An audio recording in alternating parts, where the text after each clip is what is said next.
Good morning. Good morning, everybody. I'm so fucking tired.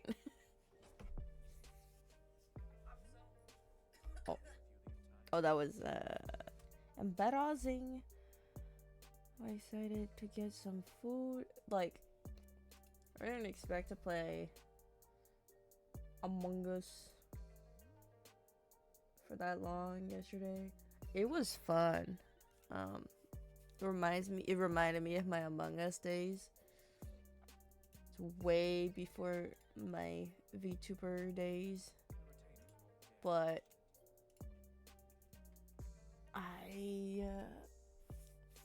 a lot of things just like came back. Thank you, Rox and VT, for claiming first. You're gonna get that morning voice because homegirl. So I always set my alarm for 2 hours prior to the thing that I have to do that day. And then, so if I'm super eepy, that means I get 1 extra hour of sleep because then I can just push everything, like preparing for everything an hour before. So if I set my alarm for 12, VTuber the week is at 2. I felt extra eepy, so I'm like, okay, 1 more hour I can do until 1 o'clock, and then like in between that hour, like I kind of woke up and I started messaging Noed, and I was like, I'm eepy. I'll be ready, but I'm eepy. The eepiness. So I'm awake. I'm awake.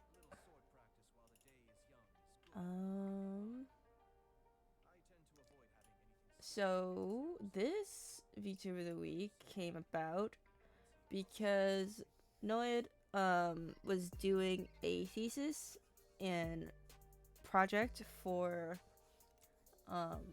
VTubing and networking, and y'all know me, like 2 years ago. Well, I still try to. It's just a lot less than when I was like fully grinding VTuber networking. So he had a like questionnaire thing that people were filling out, and I really liked all the questions that he had, and I was just like, I would like to steal those questions. And I didn't want to flat out be stealing somebody's hard work, you know. I was like, let me see if I could do a VTuber of the week with Nud, and like we'll go over a lot of these questions because relatable content. And then I start, like, when I was like pitching the idea, we're kind of trauma bonding about being like really burnt out, and I feel like part of it is that Nova's still in school.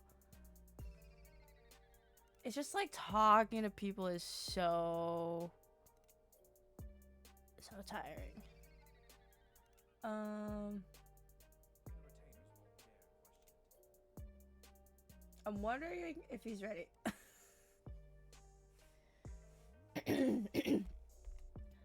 For brekkie, I got a iced coffee and a sandwich, a banh mi. Viet iced coffee with salted milk foam, char siu pork sandwich.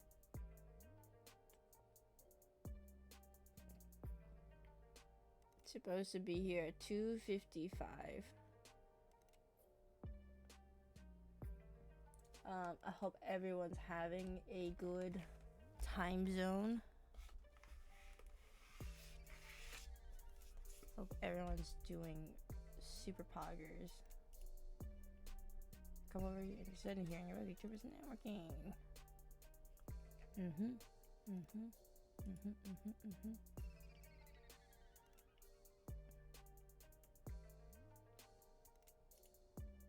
Also, if you didn't know it is also a wonderful slime VTuber. good homies with Magna Vtuber.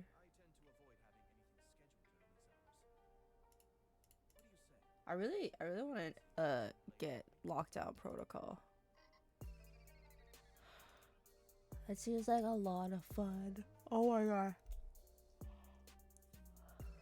The eep.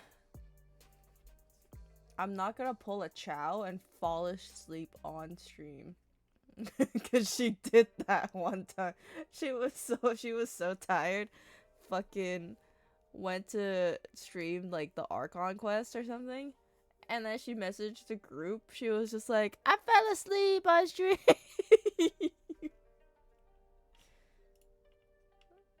Oh my god. I don't think I've ever been so eepy that I fell asleep on stream. What if he's just waiting for me to call him? I need a sign. Know it if you can hear me from beyond the slime realm. Let me know.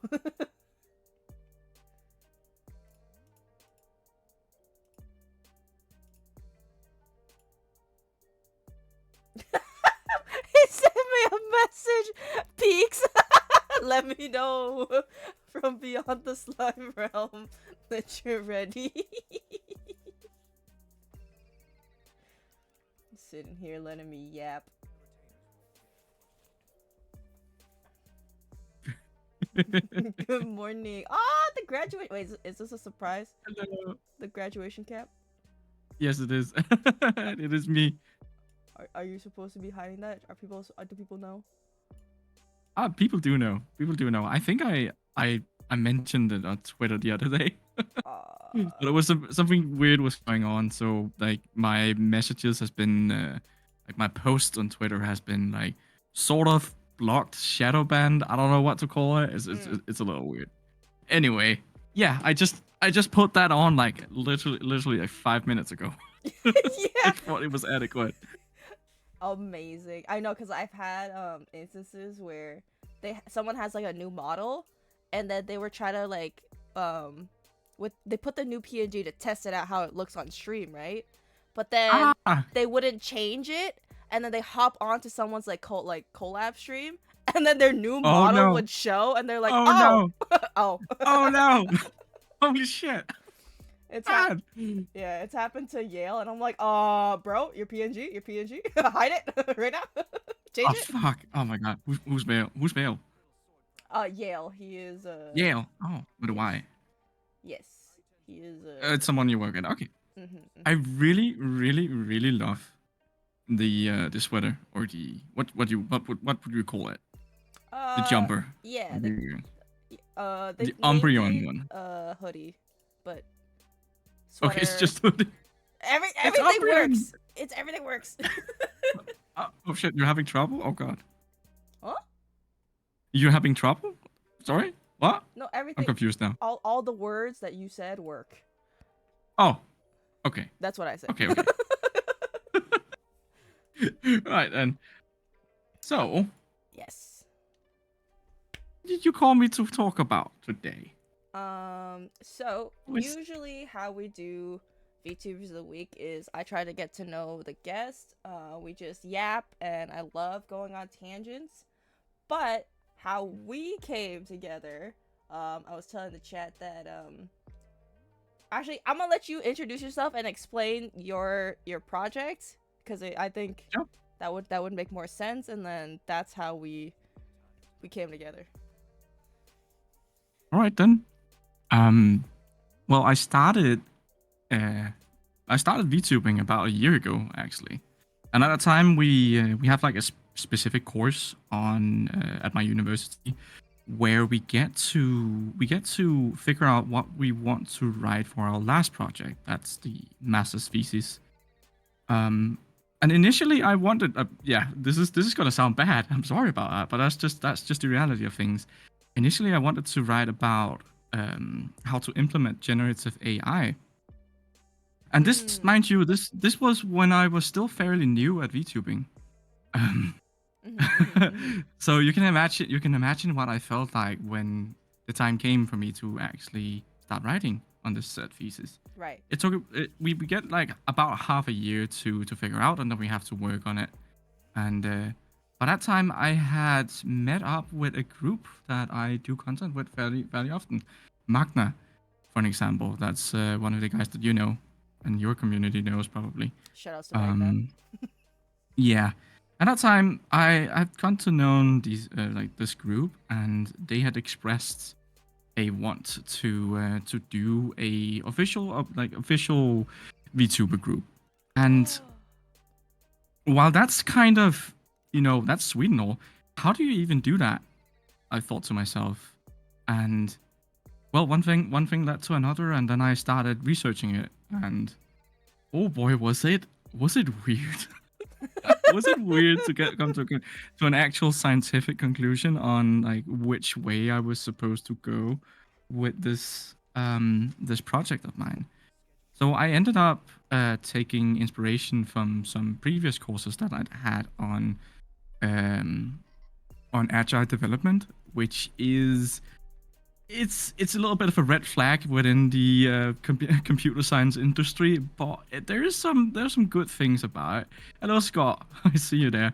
And there is like a little thing called design sprint within this whole field of research, scientific research, and it's about finding solutions somewhat quickly. Usually it's about like 4 days, 8 days ish that you use. Like you sit down and have a workshop among a lot of different people, experts, users, things like that. And I had the phenomenal idea of using this as a way to start networking between people.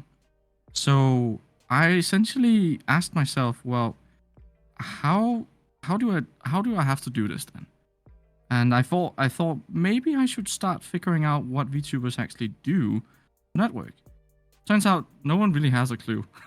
Well, yes, people certainly do, and there's lots of experiences and bigger VTubers who says, well, you do this, you hop on Discord, you go and interact and you talk with people, and you know, yeah, that's a lot of okay, yeah. So how am I funny then? Like it's like the same thing where like if a comedian just say tells you to be funny, like how am I funny then? Mm-hmm. So I decided to devise a methodology or like an approach to how you could potentially like collaborate or do actually network with other VTubers, depending on whether you're willing to, of course, and that's like a big thing. But yeah, I ended up having to do a survey because there was not a lot of information out there. Um, I was just like, yeah, what do I do? I mean, like at that point when I was like supposed to start working on my old project that was about I really didn't want to do that any longer, and I just wanted to continue like doing VTuber stuff. So I decided to go down that alley and talk to my supervisor about it. Like we were assigned like supervisors, professors who were judging us from the other side, and oh my boy, it was a weird one. So in my specific case, the professor that I was assigned is actually my favorite professor. He's really sweet. Um, but it was a little weird. Look, I was a little bit of I've been a little bit of a problem child. Let's just say that, because I wasn't immediately on the plan of like changing my thesis to the other, but I sort of spoke to her about it, and then when around the time came for me to actually hand in the the first subject or the first project, I ended up just saying that I wanted to work on something else instead. Oh no. And then I was granted 3 extra months. That's like 1 month less than the usual time you get to write these theses. And I was supposed to, do that in that time instead, like just completely new project and stuff like that. So I did that, and yeah, I just went to the exam, like the defense examinations yesterday, and I got a B. So pretty happy about that. Yippee. Lots to learn from that. But yeah, that's pretty much it. I'm a slime Vtuber, and yeah, I'm a free slime now. Free I can slime actually now. start living. Yay! Congratulations. Thank you. Congratulations on your freedom. First off, Fuck yeah, America! Here I come. Oh. This is when I go to America. Oh no. Bad idea. Don't. Oh. I'm not from America, but don't come here. Wait, you're Canadian? I'm What the Canadian. fuck? Yeah, I'm You're Canadian. Canadian. Hey, yeah, we love those. You've heard about Hans Ö, then? Who? You have not heard about Hans Ö. So I come from a country that you guys have been in war with for like I think it's like 80 years or so. Oh no. It's called the Whiskey Wars. It's really weird. Do you have like a tab for watching a YouTube video or short real quick? Oh god. Okay. Yes. Cause I'll send you the link then. And we're gonna There you go. this. Okay, hold on. And then we're gonna screen capture. Trust me, you're gonna love this. It's fucking dumb. Oh god. I want to shrink you just a little bit. You know what? Cover my face. That's fine. Between Canada and Denmark?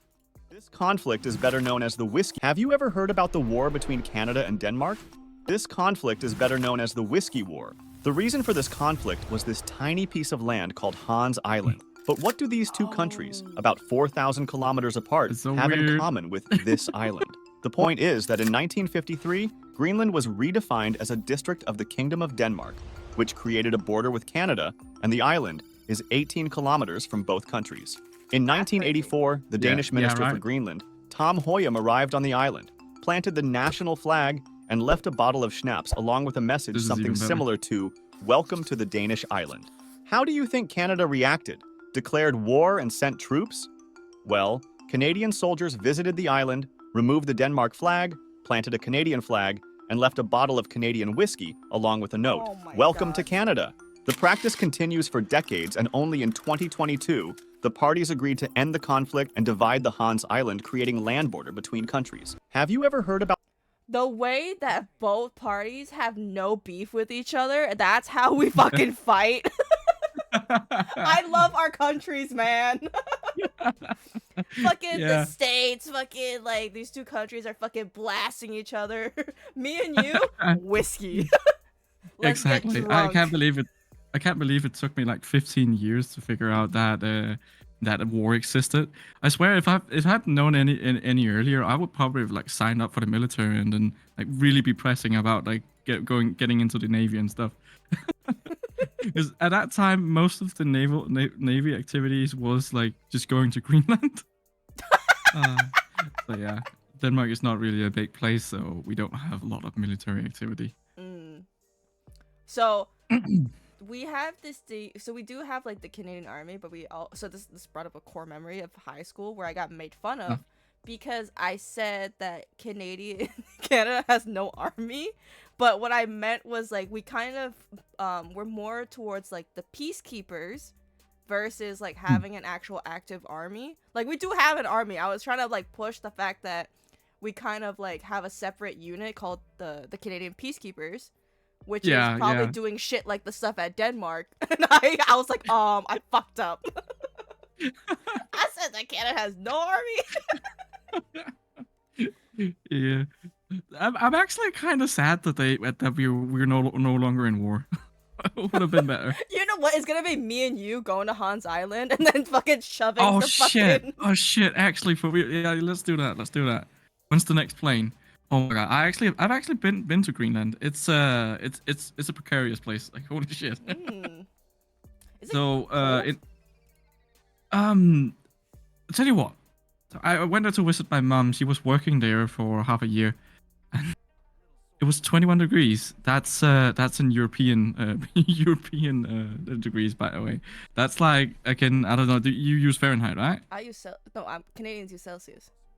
Okay, they do. Okay, I genuinely did not know that. Sorry about that. It's Anyway, okay. it was 21 degrees, and that was at the time like the first time it's been that hot, like 50, 60-ish years. That's like Jeez. it's like I think it's like 13 years ago now, probably a little more. You know what? Global warming. Yeah, I would like to say that, but this is like this is a little while ago, But sure, yeah, that could have been. But yes, so it was 21 degrees and there was snow outside, Mm. Oh. all over Boy, the what? place. I kind of feel that um, though. I feel like where I am, that's facts. mm, mm, I went there by myself. I wasn't that old actually. I think I was like 12, maybe. Mm. First time I'd been on a plane while I was sort of aware. Like the literal first time I went to Greece, I think I was like 2 years old, so I don't really remember. But yeah, so I had to go to Greenland all by myself to visit my mom, and in order to go to the capital, you have to stop in the middle of the like very snow like really snowy area in a small encampment called Kangalusak, Mm. which is a weird place to say. It's like a dugout in the snow. It's just a little bit of hill and stuff. But I think there might be like 100 people living there, and then at least like 6 billion mosquitoes. Oh my god. I tell you, there was mosquitoes everywhere. So since I was traveling alone and I wasn't all that old, I was like taken around by the personnel, and they took me out shopping, and on the way over to the other side, we met like I shit you not, a wall of mosquitoes. It was as great as the one that Trump keeps talking about. It was insane.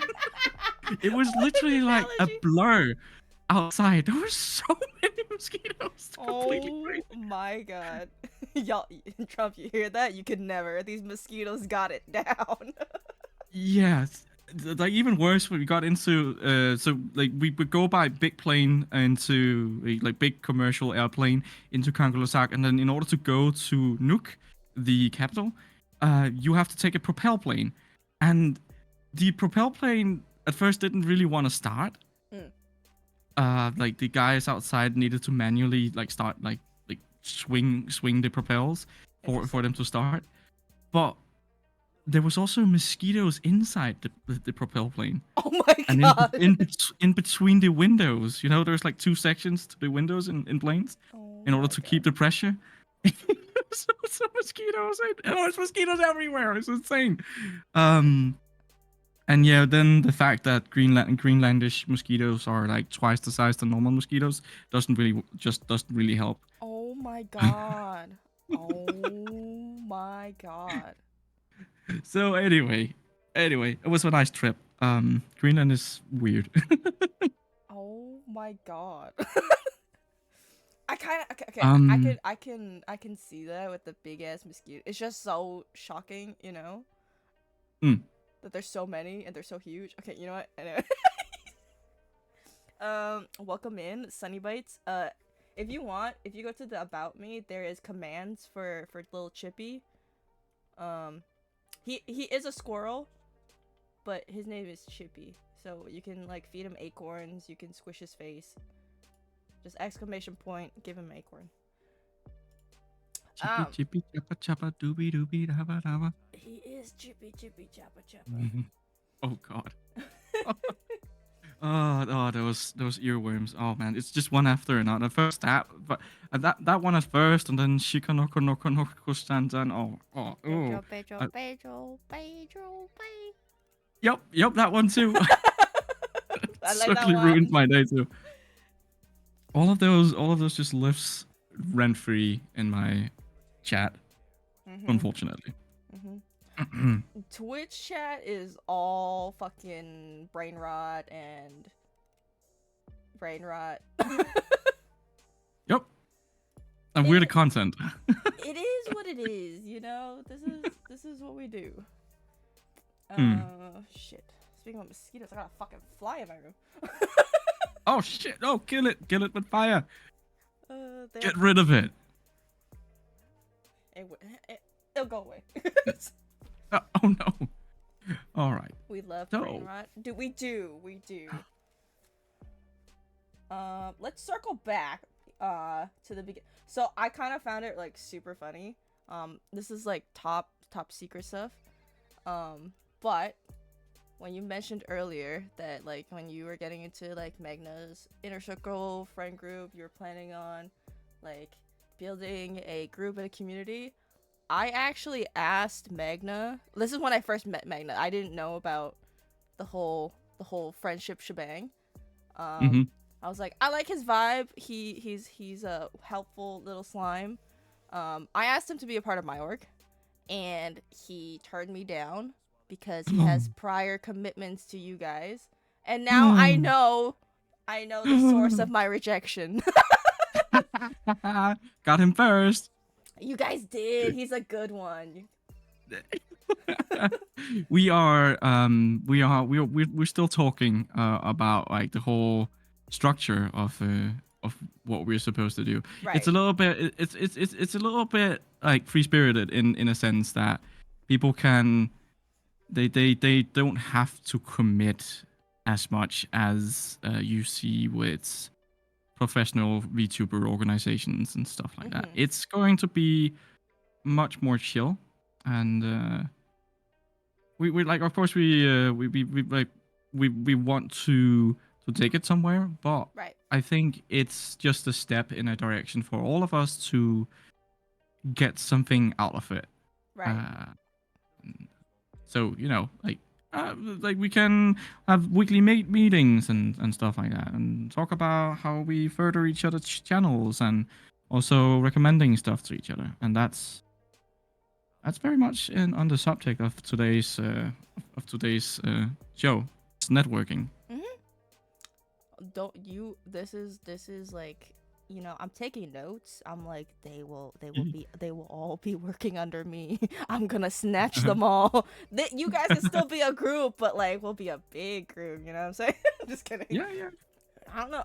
We'll do negotiations later. we'll discuss business later.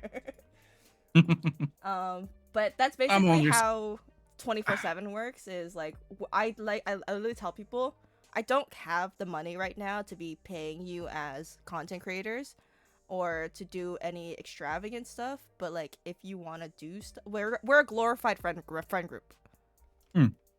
Like you all promote the name, so we're building a name together as friends, and we'll see where this goes, because all of us do this like part-time. None of us like make a lot of money off of streaming, so there's no like monetary gain as of right now. But if we blow up, you know, we're gonna have to decide if we're doing this full time. We gotta decide wages, who's gonna commit to these stream schedules, X, Y, and Z. But right now we're just like a glorified friend group. Awesome. So it sounds more like a classic business structure that you guys are going for. So there's going to be CEOs, and there's going to be investors and people working, and you have like specific artists that you refer to, and like, is it that kind of structure you guys look for? Maybe towards the future, because right now, so that's like an idea, you know. We're kind of like, so for me, as the top dog. Yeah. I kind of base it. I it's really bad to say this because of how shit Niji Sanji has gone down, but they're the biggest org that I consumed content from. So I'm kind of taking bits and pieces of what I know that they did, right? Probably not do the exact same thing that they did because yeah. Actually, a very, very good point, and something that I sort of realized through my studies. We can talk about that in a bit. It specifically refers to Nijisanji, so Right, let's yeah. get into that in a bit. But yeah, it's like it's a great idea to steal the good parts of an idea and Right. use that, and then sort out all of the bad stuff. Because they were That's successful. Like a lot of the talent, it's never. oh yeah. I wouldn't say it's never the talent's fault. Um, it's more on the company's fault. You know, the talents are always like receiving the short end of the stick. You know, because they're guilty by association. Oh, yeah. Oh, that hurts. They're also just the face Mm-hmm. of the company. It's much easier. First, you don't have like a person who's angry don't have immediate access to the CEO or the manager. Mm-hmm. Uh, and I think 9 out of 10 times when Karens arise, they won't really get to the top CEO or the actual decision makers, Right. which is like the staff manager or someone who's just working right now. Mm-hmm. And that's the streamers. That's the livers, the talents. Yeah. And oh, it's such a complicated situation. There's so much to it. But yeah, in terms of like if the thing I noticed through my studies with Nijisanji in specific, that there's a certain theory that I've been working with called social capital. It's like German philosophist stuff. I think somewhere around Nazi Germany time. But he, Bourdieu and Granovetter, French dude, they have been noticing that there was like specific outcomes among people who were connected or had lots of connections, and specific outcomes when people weren't connected. And so they sort of took from that a few ideas and started like researching it a little bit and noticed some other stuff. And amongst those, there was something called they essentially called it like strength and weaknesses of strong ties and also weak ties, meaning people who are very connected has a lot of weak connections to other people or know a lot of people. You can think of it in Twitter terms, for example, that you have a ton of people that you just like make a comment on and they like your comment and they know who you are, but you're not really that connected. You don't talk on a day-to-day basis. And then there's people who you are very like strongly connected to, and those are the strong ties. So there was an observation of like groups of people who are strongly bonded tends to start a certain type of behavior that will mainly consist within this group. But sometimes this behavior can become sort of destructive to the group, and that's genuinely something about group dynamics. And there's always going to be one who's bullied a little bit more than others, and it becomes certain things becomes socially acceptable within this group. And well, if you look at Doki Bird situations or maybe Sayu, you'll see that well, it was perhaps acceptable to bully other VTubers within your own group, and that's very much self-destructive. Yeah. And that's where the whole idea of bringing in fresh ideas and making change, making sure that you don't like have people always sitting together. It can sound a little bit like, you know, elementary school. You sit like beside your best friend or your best classmate, and the teacher decides to put you in different spots in different seats because you are talking too much or being too loud. It's a little bit like that, actually. It's kind of weird, but that's the idea of it. So the strength of weak ties, theory is that if a person has a lot of connections outside of a set network or a group, then they stand on better grounds to succeed, or at least they have more possibilities to be exposed. So, in fact, that can kind of go both ways, you know. Like if you have a lot of eyes on you, then well, you do some shit, then you get noticed, and get called out, just like Nichisanji. So Mhm. it's so that was just a few theories that I've been working on. It was just like a little situation that kind of happened like on the side. Um, it's just like, oh wow, this actually kind of reminds me of Nichisanji's situation, and it kind of makes sense. It does. Um, I can 100% see that. I think a lot of things. So I think with being VTubers, we're it's different than like regular people hiding behind a mask on the internet. It's even worse because we're trying to preach this like we're all there's a person behind the the character, right? But a lot of mm, people use it to their advantage when they want to be a piece of shit. Cause like, so there's people who genuinely are victims, and they're the ones who are saying like, I'm a human behind this character. But sometimes if you're a piece of shit, you'll do the opposite and being like, I'm just a character. So there's a double edged um kind of issue with the VTuber community because there's a lot of pieces of shit out there.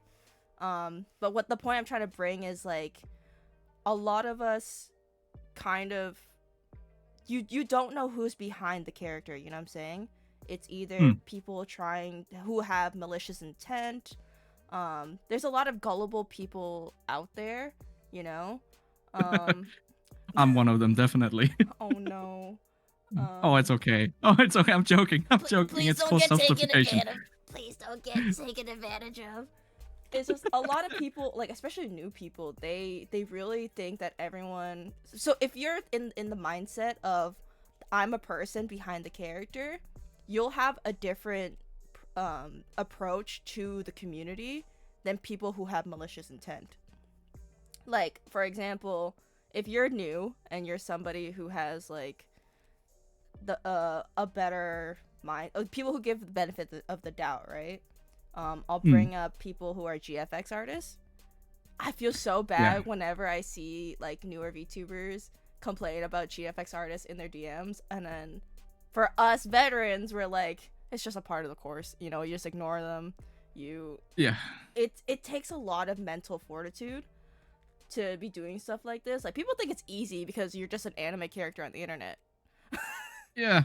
but it's Yeah, it's a it's lot. really it's really crazy. I spoke to a bigger VTuber about like how they networked and stuff, and it's just like it's a side hustle, definitely. But at any one given time, this dude was like they had like 50 DMs just waiting for him to answer at all times, and that Hmm. was just like his between other VTubers. We had to go through all of these different conversations and stuff like that, and then there's the business side, actually streaming. And yeah, lo and behold, he wasn't all that big as well, so he also had a job and a life on the other side. So it's just it's it it's definitely not just sitting and playing if you want to go somewhere with it. Right.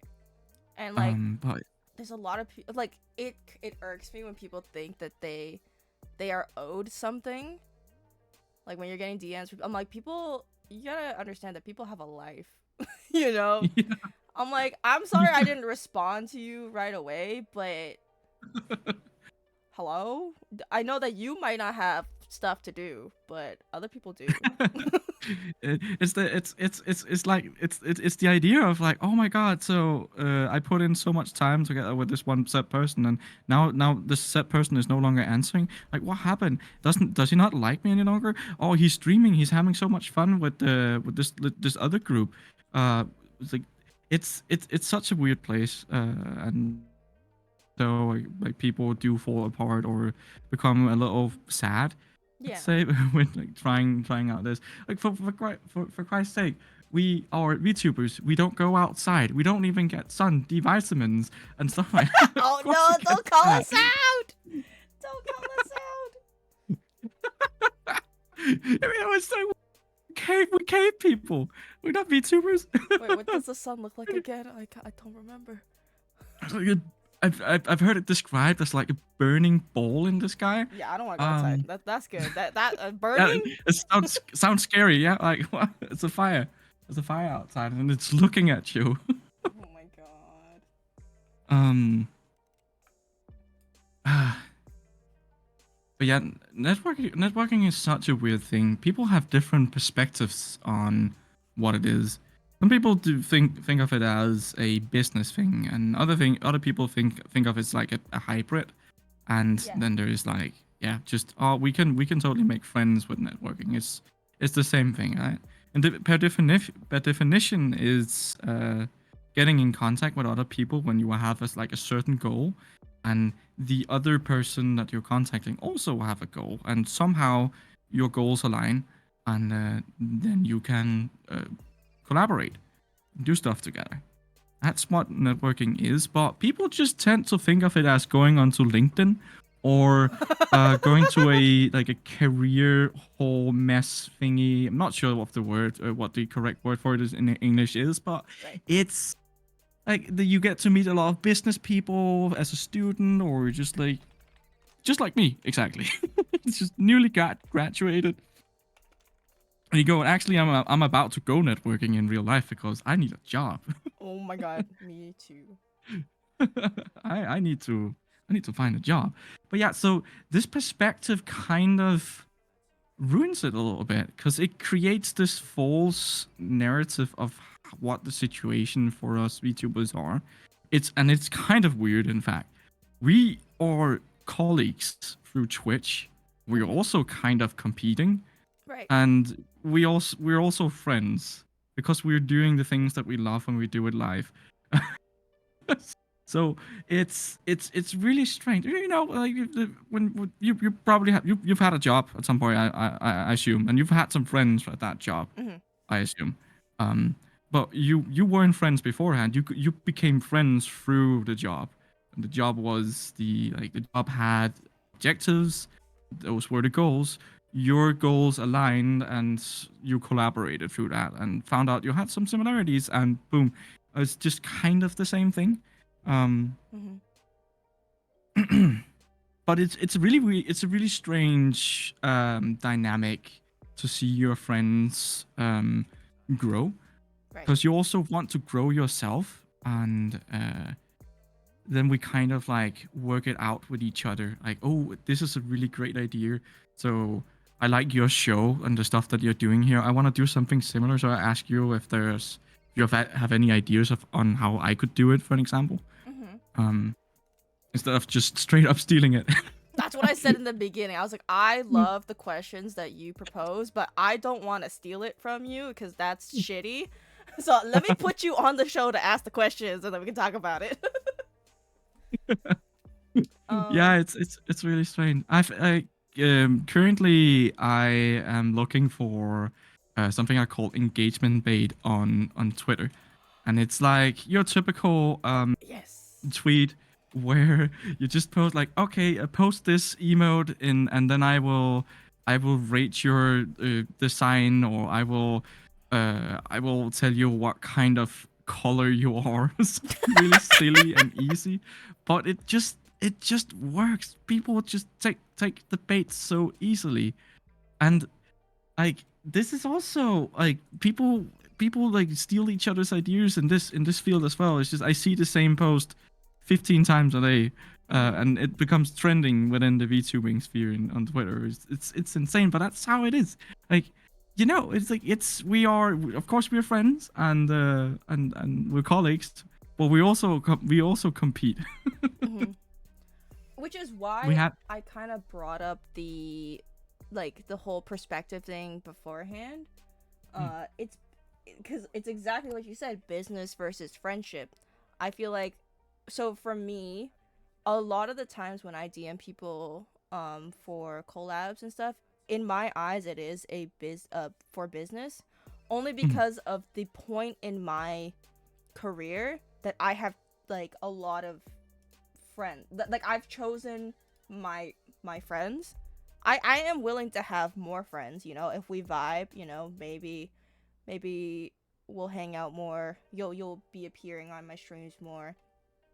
But initially, like, it starts off as business because you can only befriend so much. If you have a bigger circle of people who you call like your friends, I feel like that warrants an easier way to fight, you know? If Yeah. you're in too many circles at all It times. sounds like a very safe approach, and I'd say there's an important note as well that while the theory states of like strength of weak ties states that like if you're more connected, then you stand to like succeed. People on the counter end, like from the results of my survey, were more inclined towards having a close knit little bubble of people that they only go to or refer to and like does stuff with. Mhm. I think Mhm. it was quite big. Just see if I can find the yeah, it was like 85% wanted a close knit circle, where only 15 wanted a less close and more like different groups. So it's like the idea of like not being in too many circles can also be a detriment, or Right. like being in too many circles. Sorry, the other way around. Being in too many circles can be a detriment. Seeing from outside, it just kind of says that this person is very busy. Yeah, Uh, exactly. maybe I won't be able to do something with this person then. It's good to have like options, like if you have your close knit and all of them are not, because like recently a lot of the like people that I usually hang out and collaborate with, you know, people are going to Mm, school, people got jobs. It is nice to like, you know, make new friends here and there. I'll put into perspective of me. I used to do this show probably twice a week, and yeah. I would be it burns you out because it's like going on a first date twice a week doing the same questions. It's very repetitive, and it's just like if you don't get the vibes from that engagement, it doesn't feel like a wasted day. I wouldn't say that. It's like speed dating. Oh my god. It is like speed dating, and there's so many VTubers out there. I think when we started out, so I started out maybe 2 years ago. Yeah, It's yeah. also a different era right now.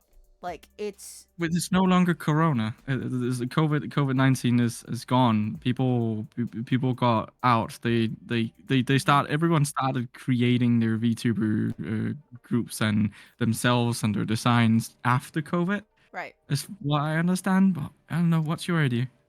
I think right now it's also so a friend of mine tweeted recently is that the community itself has shifted. We are not a bunch of people who have hobbies and wanted to create a character and play games together and hang out. There's so much drama going on because people want to get famous. We're doing it for the wrong reasons now. The community has Uh, become entirely commercialized instead of like a hobby. Like no one does this for a hobby anymore. I think a lot of us are broke. mm, A lot of us don't have jobs. Economy's whack.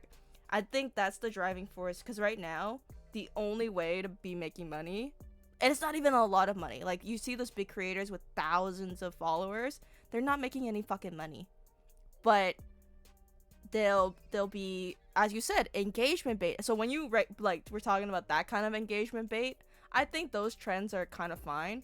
The engagement bait is when they take real life trauma and tragedies and turn it into fame, and yeah. it's not worth it at all. But I guess That's like a whole content creation. That's not just VTubing though, isn't it? It's like see it is. everyone who's actually somewhere somewhat relevant, or that's probably just my own algorithm shitting on me, trying to make me depressed. But everyone is drama farming, Right. and it's I kind of hate it. I really don't like it. Really, for It's real. shitty. Like you come back home from wherever you've been. In my case, been out studying. Come back and hop on YouTube, TikTok, any social media, and it's like drama of the day. This situation, this person is getting cancelled. This is not good. I have never. I've this changed my life. This associate is like, oh my goodness. Google There's just a lot Doc of after Google Doc after oh receipt god, yeah. after receipt. Like I hate this Google Doc era. Hmm. I hate Oh it. god. It's Oh always a god, yeah. Google Doc.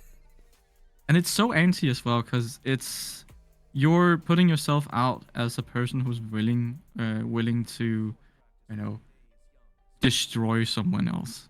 Right. Even though it's a shitty situation and this person is definitely in the wrong, and Mhm. you should definitely make sure somehow to, you know, uh, make sure that you don't really interact with this person any longer. But some Right. people do take it so far that it's not even possible. I read about a story from 2020 the other day that some content creators were like going about and like making sure like as much like making it as bad as possible for a certain other um content creator to even exist on the platform. Yep. So they were like going to everyone like this person's circles and then like spreading lies about said person, and Mhm. it actually worked. It really did work. This said person who the victim ended up like not being able to work together with people for years. Mhm. Like for 2 years is it now? That's insane. Yeah. And Um that's where like I was trying to say earlier too, personalities clashing. I feel like I don't know. Like, I feel like that also needs to be researched on the age gap of these VTubers are. You know, there's so mm, many of us who are probably like in our early 20s, mid 20s, late 20s. mhm. There's probably there are people probably in their 30s and 40s too, but I digress. It's Um, all the hacks. We love hacks. Hacks are nice. um, I think that's just I feel like the younger you are, you kind of don't you kind of live in your own bubble. You don't process that other people have feelings or cuz like for me, I know when I'm not going to like someone based on how they act. Thank you Ross Andrews for the raid. Ross, raid, let's Raid. go. We're talking shit. Ross is my boy. Yay, welcome in. What was Thank he you for the doing? follow. Yeah, let us know what you're doing. So, Noah and I are going over VTubers, networking, and just hanging out. But Um, yeah, really big part of one of my questions in the survey was to figure out what potentially could hold people back. Cause like honestly, when people like us VTubers, we stay indoors at all times and we're constantly on the internet. We're kind of bound to be socially affected somewhat. And I thought maybe it's a good idea to like ask if there's adventurous? what's like holding you back. And the Mm, results of that was very like what's holding you back from networking. The results are pretty interesting, to say the least. So a lot turns out like about 40% of us is has some kind of social anxiety. mm. I just recently commented on a post that was asking the very same question, and like for me, it's very much, oh, this is new. I'm very unsure of everything about it. You Some people have had bad experiences, for an example. A bunch of people have had bad experiences, which holds them back, like going into it further. My very own Oshi rarely does any networking, and she's not like very big. She's kind of big, like I think like between like 100 and 300 viewers on regular days. Mm-hmm. Uh, Depends on the activity. And she like I talked to her about it. It's just she really don't want to because she's scared that people are going to use her likeness and her platform community and turn it against her. Um, People do that. Also, apparently so. It's really fucking weird, to be honest. Um, I'm trying to find the question here. It's about mentors as well. It's like it's how you what you want to put out there, you know. I have Mm, a friend who does fairly well. Her name is Master Gwyn. She has a close knit circle. Doesn't really do outside collabs. mainly because of her personality. She's super Mm-hmm. shy when it comes to collabing. But she does fairly well in herself because of her own personality, and I think that she's someone who acknowledges that. Like, she's someone who doesn't need to grow with other people. Mm-hmm. Mm-hmm. And sometimes That people are just like that. that's a very good point. And like, picture this. Um, bigger VTubers says that their live follower count sort of falls, or like is smaller. Mm, Their viewings and their clicks are smaller when they do collabs, but interesting. but when they just do solo, they it's bigger. So imagine what that actually means. In a sense, what's special about streaming is that when you view, you can talk to the host essentially. Right. Whereas in traditional media, there's this connection you would like in late shows, you would have to like go to the actual studio and get a ticket and probably pay a bunch for it to just even be there. Hmm. And for streaming, it's just like you get to hang out with your favorite person and you do some shenanigans together, and like, it's a very elevated experience in comparison to traditional media. Right. When you do collabs, that thing just kind of disappears. Some people have some rules about how much you should talk to your chat during collaboration streams. Right. Um, and that's the main thing. Is okay. There's much more to networking, of course, but like the primary media for VTubers in a sense is streaming. There's other platforms and other stuff that we do, but streaming is kind of the primary thing. And it's it turns out it's like doing collab streams is a little bit detrimental unless you do other things outside like doing videos, because collabs can be really really fun when your favorite person interacts with other people that you maybe also like, and then just seeing the dynamics can be really awesome. But you're no longer really able to interact with them doing that. I've advised a few of my friends like, don't do too many collabs. Have your own thing. Have like Hmm. do your own thing, and then sometimes, maybe once, maybe twice a week, you can do collabs.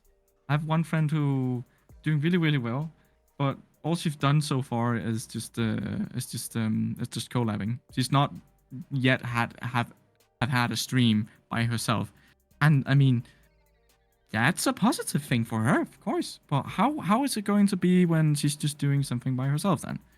Yeah. Um, No, I completely agree because that is exactly how I am. Um, mm. People used to I have been called the networking slash collab queen.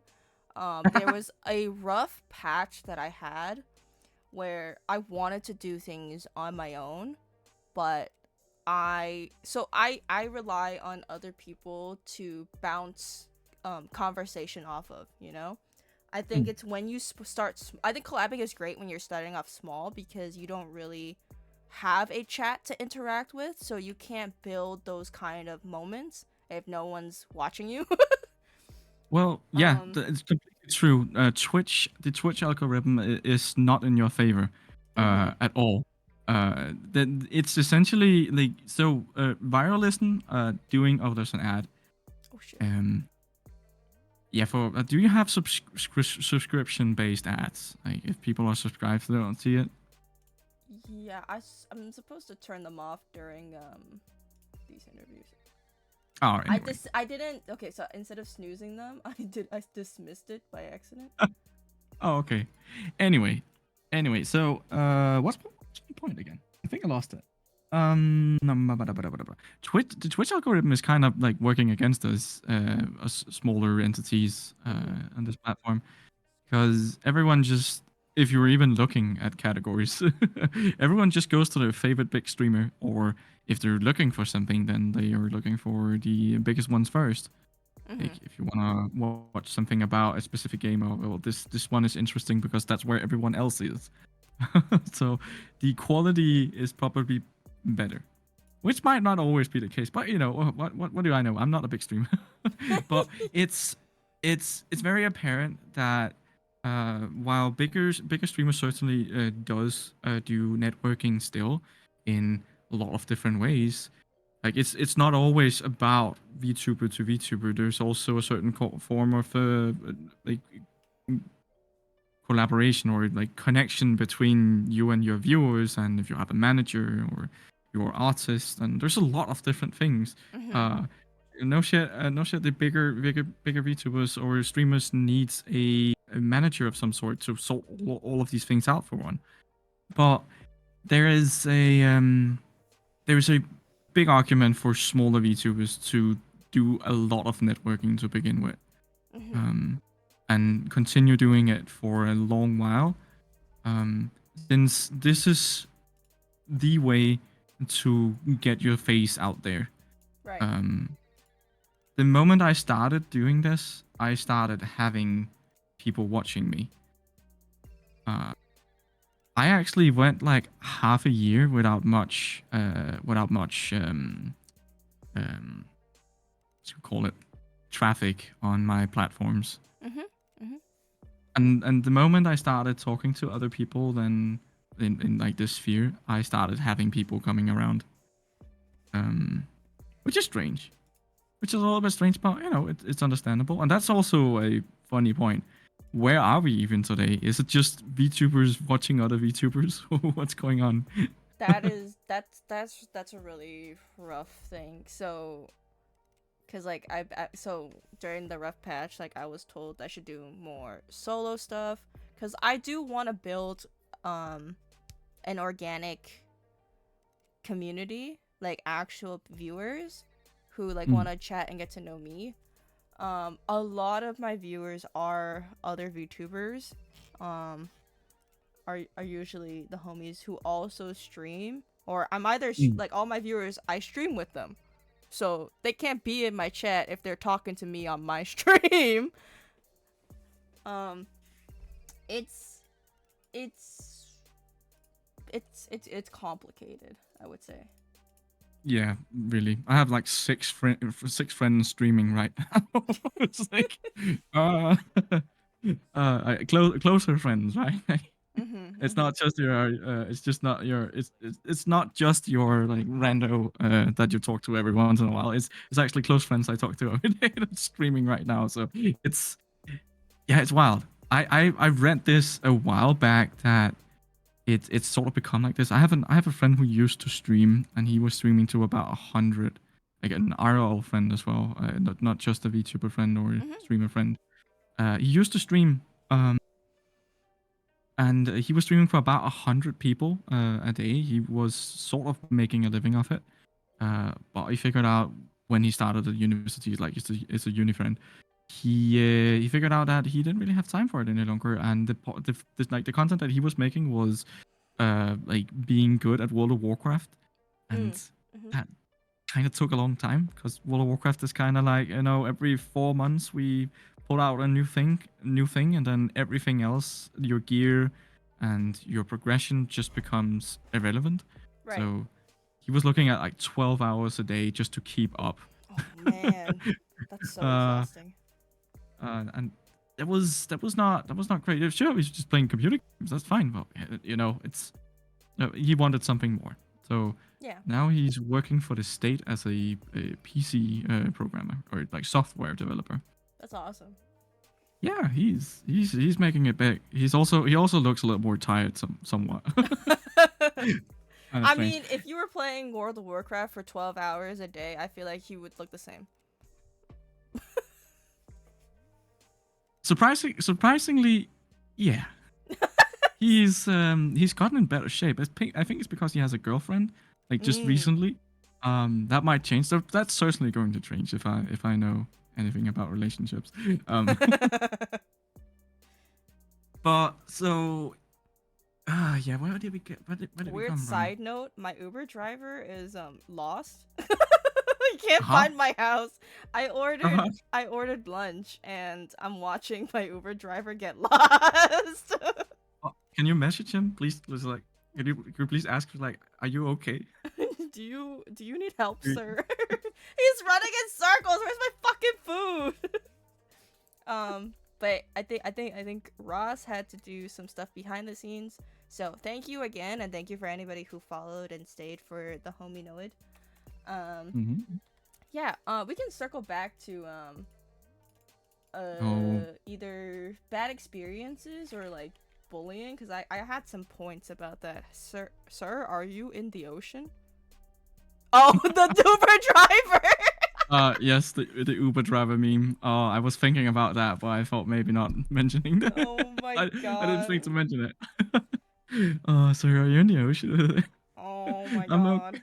Oh, oh, that's so funny. I kind of want to find a meme now. I had a few other things that stuck out from my question of like what keeps you from like networking with other Hmm. VTubers. And while my idea is just, like everything new is kind of scary. Right. So you get a lot of thoughts, and there's also like a whole motivation thing. Like, do I have the time and energy for it? And it's a big commitment to get another person to know, and while also needing to, put it to a level where it's entertaining and Mm. interesting for other people to see and watch, which is a lot of pressure already. Like, I between me and you, we're just having a casual conversation here. Mhm. Um, but any other stream, it would probably be more exciting and we really need to spice up the jokes as much as possible, or It's just exhausting. reactionary. And it is. It kind of is. Well, really, really fun, obviously. But if you do this every day, like, damn, like you got something coming for you then. Yeah. But yeah, so motivation and energy. Then there's also like we have a lot of scammers out there that are trying Mhm. to take advantage of us. They're trying to get into our DMs and make us pay for something, negative experiences. A surprisingly big one was fear of contacting someone who's bigger than bigger than themselves. Um, and there was also part of my theory that kind of went into this whole idea. I discussed this quite a lot in my thesis, that there is some structural differences between different entities in the VTubing sphere. Like, take a very very big VTuber. Uh, they have essentially an assigned social value, and a smaller VTuber has a different assigned social value, and it doesn't necessarily have to be in the numbers of like this is big and this is small. It's the numbers are just like the signs are different, essentially, and because the signs are different, it takes some time to figure out how to combine them, kinda, and if we take Twitter for an example, then we go back into like, okay, this VTuber is kind of bigger, and it's quite literate because there's a bigger follower count or something like that. If you try to contact a bigger VTuber on Twitter, you might go unnoticed because bigger VTuber has a shit ton of notifications all the time. Right. Um, and that feels bad. So people just don't do that. But they're also afraid of it, like it coming off as cloud, like them being cloud chasers, or it Mhm. could be seen as in a negative light. I don't think you really have to be that much bigger for you to, or like a smaller VTuber to feel like they would be seen as a cloud chaser, or that there might be problems, or they're afraid to fuck up, or you know if they get exposed for some weird thing that they said, stuff like that. I will Um, say that it's when it comes to networking, it's all mental. Like you're going to have those thoughts. So you need to put in perspective if you want to reach out to any content creator, that the worst thing that they can say is no. that Think of is. it like dating. The worst they can say is no, you're ugly. The Oh worst my they can god! say is that your No, model's no, ugly. I'm just kidding. no! Don't call it dating. Oh no, that means I have way too many prospects. Think of it Oh, like recruiting a new friend, you know? yeah, Um yeah.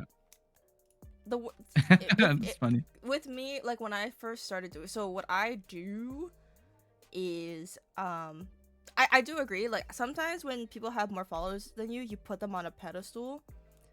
Some people actually like if you have lower followers than you, there are people out there who are assholes or who think that like they're better than you. You don't want to hang out with them. But there are people who generally just grow a natural good following, and they're good people, and they'll hang out with you. Like I have many that are up there, but they chill with people who have like few hundred followers because they literally don't care about the numbers. They're here to vibe. Those are the people that you want to get in touch with. Yeah, definitely. My Oshi streams a lot with collabs with her best friend IRL, but she's also a streamer. But she's not really that big. I think like she has like her best friend has like 10 viewers or so in regular.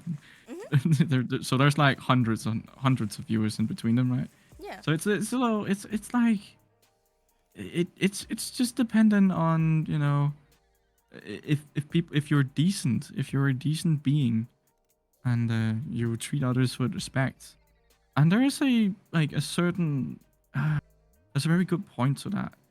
So that's like part of it. Like, oh, if you want to reach up in the chain, sort of like, then okay, maybe you're expected to bring something that will have some value up there, Right. and that's respectful in a sense. Because like let's not let's not even like start pretending that the bigger VTuber is supposed to do anything to drag a certain other person up in the chain. Right. Maybe they want to, but that's on their own to figure out. It's because like it's really easy. I wouldn't say it's really easy, but if you're planning on collaborating with somebody, or like let's say that you're the bigger VTuber, it's quite simple just to go on their channel, watch a couple of clips or like any VODs they have up to get a general vibe check if you even want to be engaged in a person like that. Like you don't know, you know, on the internet. And when I networked like crazy, that's what I would do. I don't do it anymore because that's so much work. Is even before I would follow somebody, I would watch their clips. Oh, really? And then I would send them a DM. Sure. It was a lot of work. I spent hours watching people's clips, sending them a follow, sending them a DM, being like, do you want to join my Discord server? We can hang out sometime. Because if they join, then I can have... They're interested in either a business relationship or a friendship. You know what I'm saying? How do you even go about asking a person like that about that? Or not a VTuber. Like, what are you interested? Like, you don't even do that, do you? I don't I do. haven't. So I have the same copy and paste. Yeah. I thank people. So I mainly invite people who follow me back, and I thank them for their follow and support. I tell them that I like their character design because I love everyone's character design. It's a good compliment to shove in there. And then we're different in that matter. I promote my Discord because that's why like my career, like my viewers are a lot of streamers, is because I promote my Discord as a collab kind of studio place. Yeah. That's funny. That's interesting. Your Discord took this shape because a lot of the people that actually watch your streams and like interacts with you is other streamers. So you made it into this place so people. It's the other way around. Later. Is it? It's the server is why my viewers are like that. Oh. I don't have any genuine growth. Well, somewhat of a genuine growth in my channel. Okay. Oh. It's because of the. God damn it, guys! We need to boost her. She's doing God's work here. I try my best, but it's the way that I approach it, right? I was like, I'm talking to myself. I want to talk to other people, so I'm gonna get these other VTubers in. We're gonna do collabs, and then and then you reach a point where if you do way too many collabs and not a lot of solo stuff, people aren't here to see me. They're here to see the person I'm collabing with. That's my viewers. Damn. Yeah. Damn, that's rough. Well, you mentioned earlier that it's tiring a little bit, right? It God does get damn. tiring. Like I take many fucking breaks. I started out just being solo, so that's what I'm more comfortable with. Hmm. Whereas like doing stuff with other people, it can sort of get to a point where it's just a tiny bit too much. It was like my first collab was with 30 other people. I Oh. was in serious need of just laying down and thinking through stuff afterwards. Like how you feel after you've been to a party. Maybe you've been drinking. It's just a bit too Hmm. much. I don't know if you drink at all, but I do, and I certainly have these moments afterwards. Like, why did I say that? I'm an idiot. Yeah. And immediately goes into the existential crisis of like, okay, I can't live by myself anymore. Should I just, should I just, take a very long walk or something? Thinking about it, it's bigger collabs.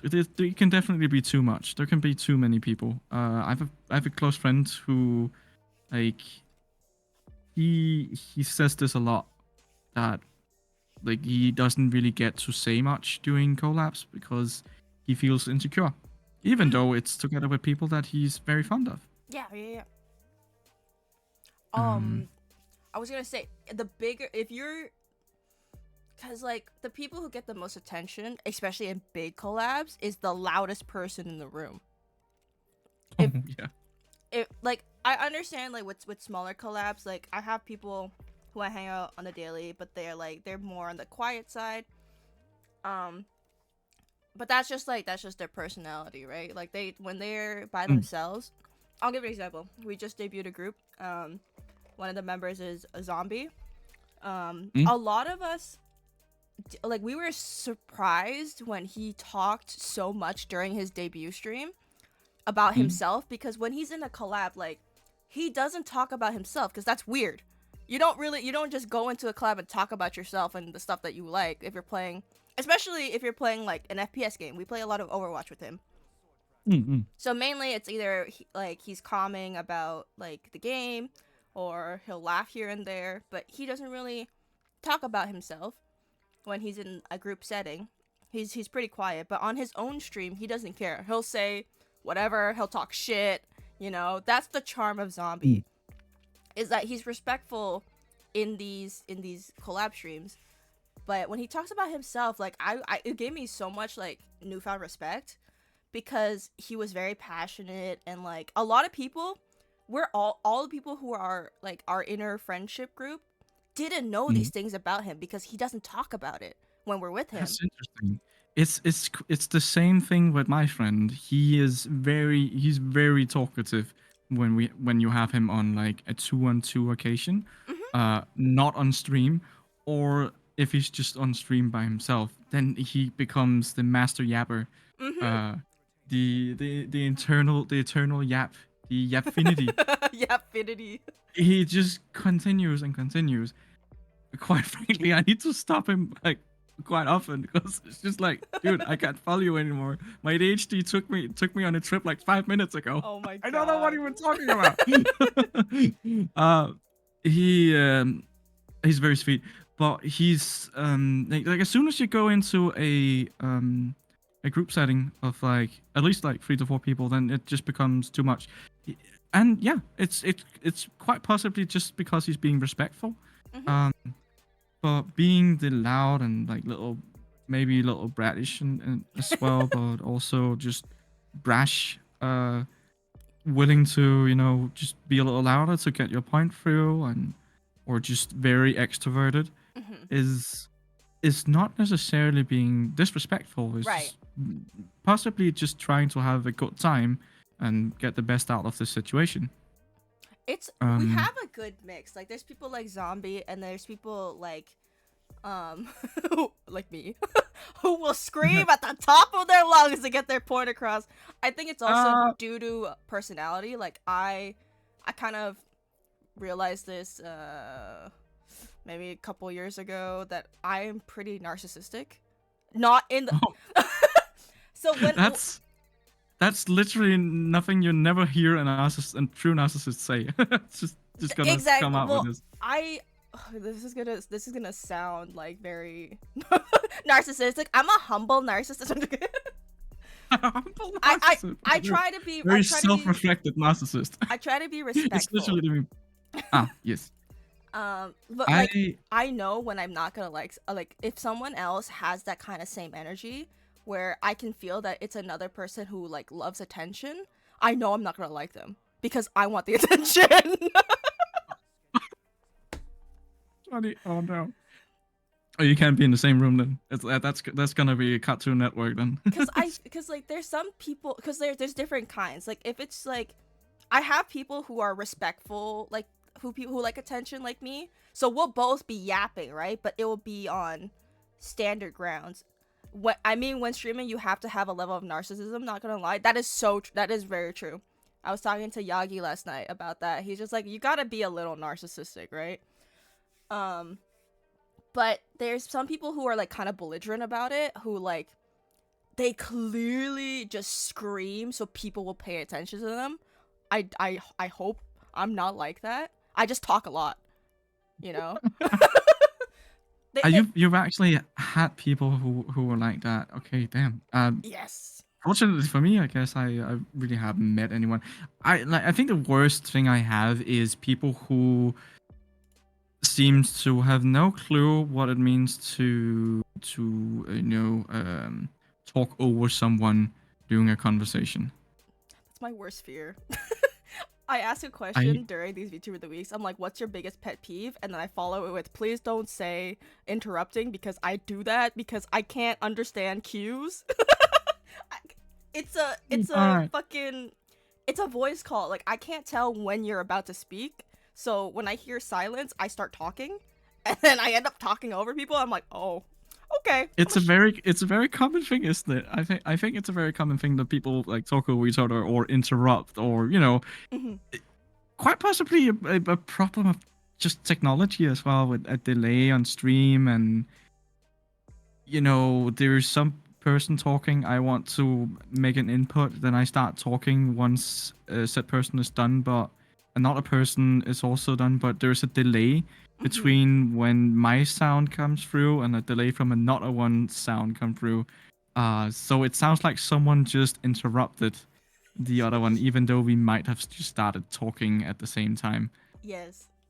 It's like, I just want, I think everyone that I ever like talked to, I think we're on the common ground that I'm not trying to be disrespectful and like talk over you, Mm-hmm. and that's like kind of the beauty of me, like picking and choosing who that's also an important thing, is picking and choosing who you collab with, because you don't gotta collab with everybody. You don't gotta talk to everybody.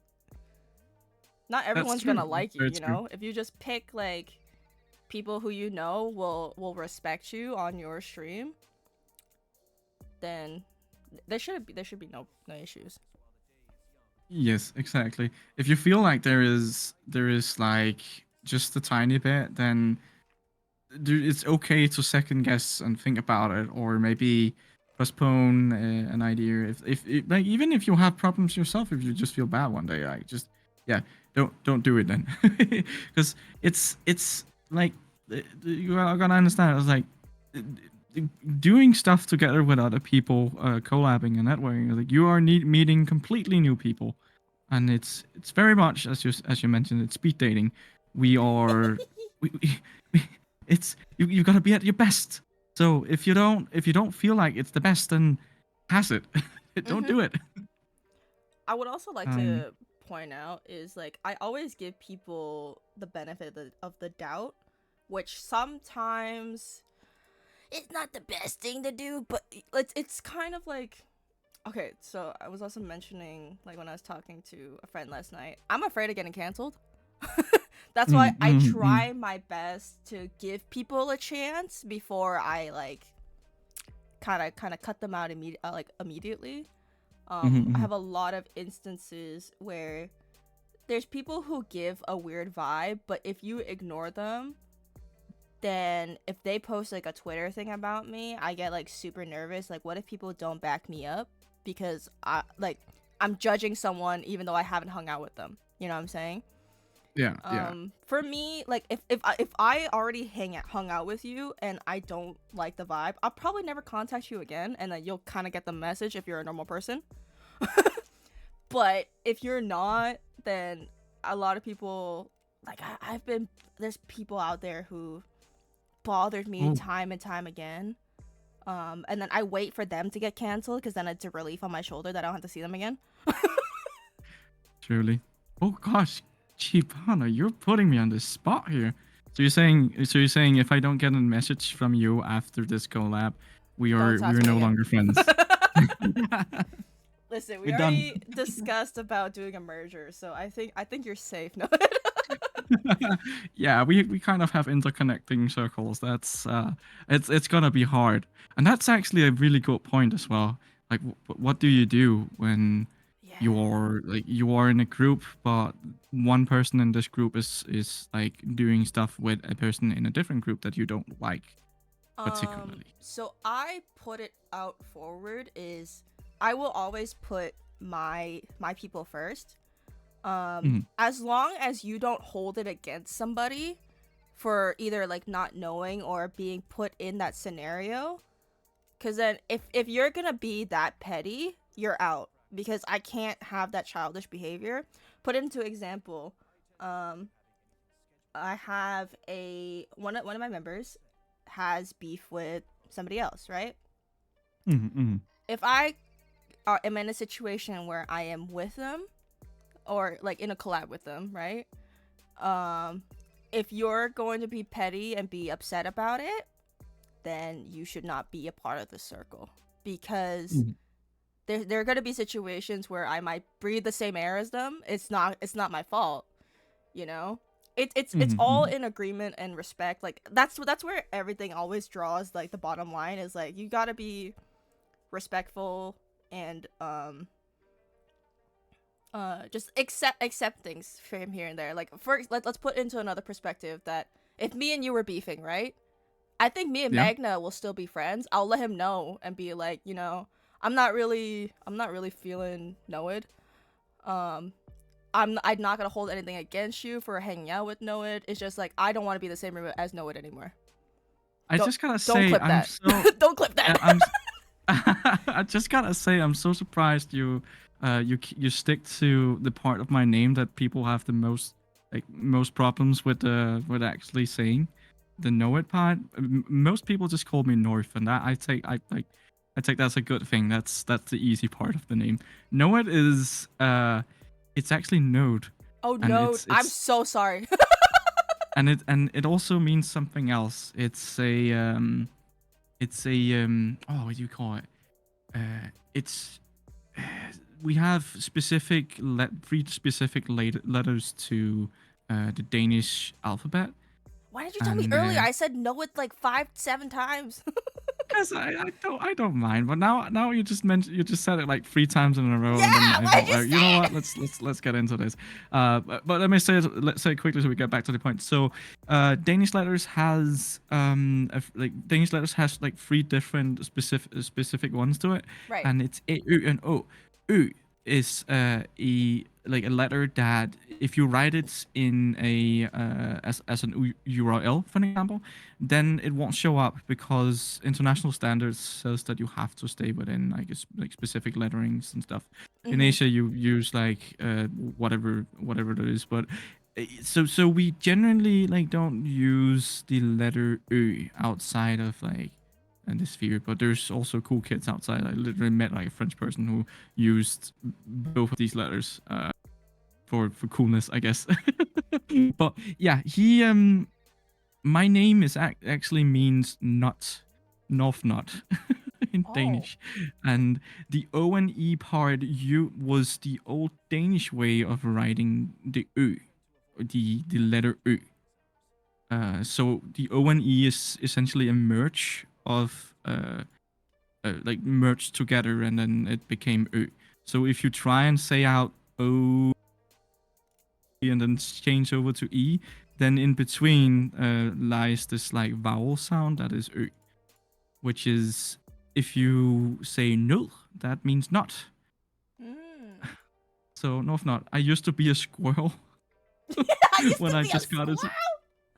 it. When I just started streaming, I was a squirrel. Yes,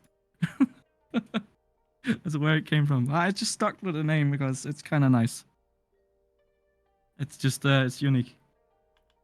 I like that. That's awesome. Oh, hold on. I was trying to figure out how to get rid of ads. Yeah. For a second. Why so excited about squirrel though? I understand there's a squirrel right in front of me here, but ACB, you're a squirrel. Okay, I cannot. I is it can't your imagine you mascot? as. Yeah. Oh, cool. Well, mine's a little bit different. I was also I don't think I was a real squirrel. I was more like a hybrid between a chipmunk and a squirrel, and probably something else as well. That's It was just like a awesome. model. It was just a model pack I found on Etsy. It was like this looks Mm. cute. I'm actually gonna go with it. It's kind of weird when I bring it up because people say it's cuter than my slime model, and then I got a little. It's like, oh Mm. shit. What am I gonna do then? But yeah. I like the slime bottle. Thank you. Maybe I'm biased because I'm friends with Magna. Yeah, yeah. Oh man, oh dude, I am looking so much forward to his next model. Have you seen it? Yeah, I have. Very much excited. Yeah, cute pale ass sentient. What was what you were? Oh, okay. I was a little blobbing sentient. Oh Exactly. my god. How cute. You know what? This it's kind of ironic that I have like a chipmunk squirrel as a mascot. Yeah. Well, it came about Um. because so if you didn't know, kairu means Mm. frog in Japanese. Oh. I had a big frog theme going on. Yeah. Because of like my past friend group, they kind of said that I have frog energy, and I had no idea what that meant. Yeah. What does that even mean? Frog energy? So Okay. That. I asked my current chat, what vibe do I give, or like when I was thinking of a mascot, because I'm like, do I stick with the frog stuff? Because I don't really, I love frogs and stuff, but I don't feel it, right? Someone said Mm. chipmunk, so You just swung for the fences. Yeah. We do it. and then they're like, and then I was showing off like all of the stream pets that I found. I'm like, this was like a squirrel, it's closest, and they're like, yeah, that one. I want that one.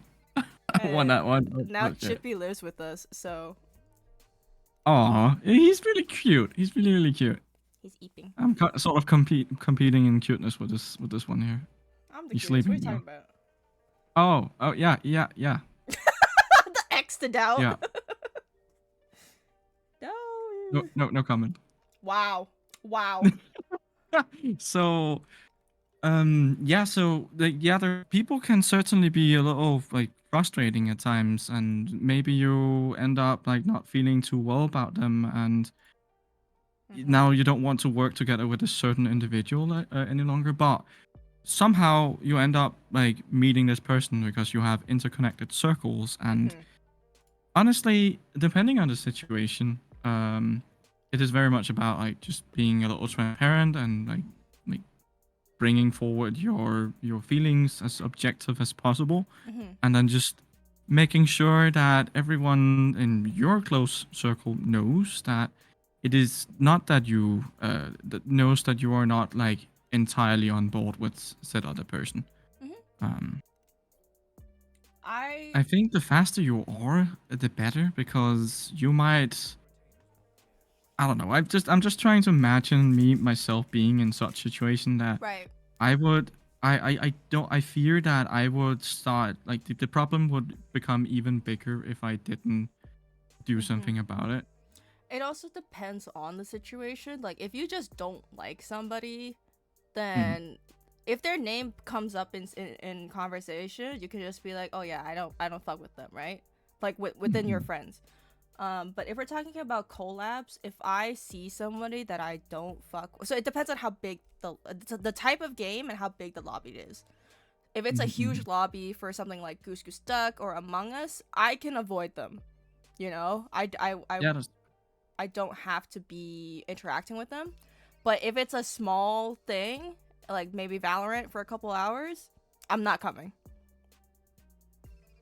I can't be sitting in a group chat with 5 people and one of them like, if I'm playing, especially if it's a team-based game, I'm not fucking talking to you.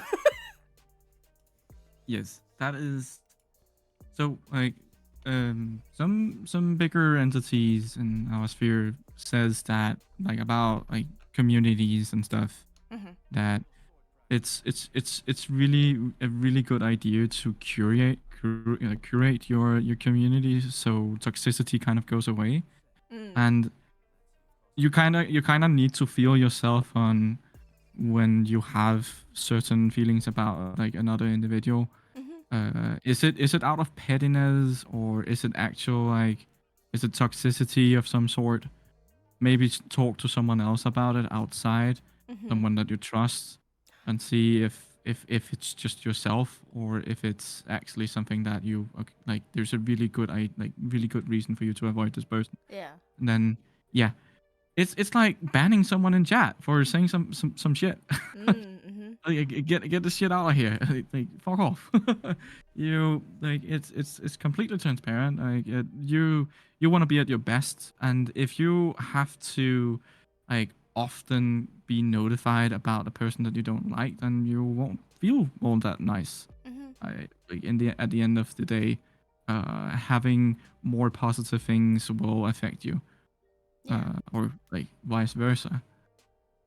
Because it's all, that's why I like, yeah, it depends on severity of like Mm. how anti this person you are. Because with like a friend of mine, she didn't really care.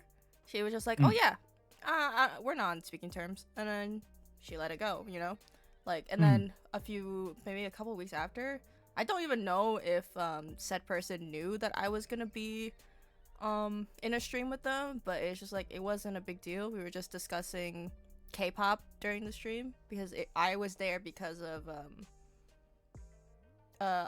another friend, like a mutual friend. K-pop, we love that. We love Absolutely K-pop. love that. Yeah. Yeah. And Right. it is what it is, you know. She wasn't, you know, nobody had petty feelings. We were just existing.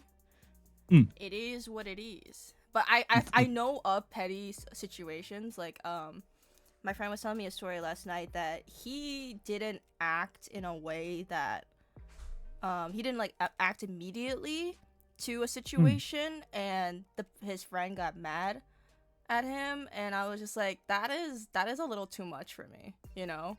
It's guilty by association kind of vibes, and I would not It's spend really time rough. with that. It's really rough doing that, and I see it all too often, unfortunately, as well. Like, it's just, you like sure, like you wanna make your friends or whatever aware. Maybe it's even worse. You wanna, you know, go out and and like make it impossible for someone else. It's it's very destructive. Like, look inwards first, and maybe check it outside, and maybe talk to the person themselves. If you don't want to, well, that's fine.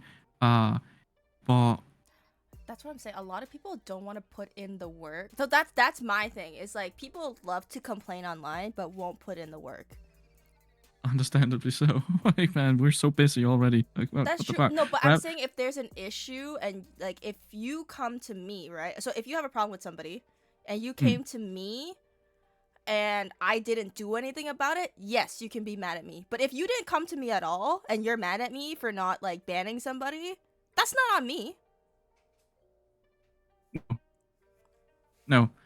You see this thing on Twitter that like someone said the N word, or the like hard R, or some weird stuff, or maybe there's a big conflict and someone have done like something really bad, like doxing another VTuber. Yeah. And people will genuinely call others out for following them. And while that is a noble thing to do, it's, of course, it's disheartening, but it's Twitter is it's like a place where you can watch what other people are doing by following them.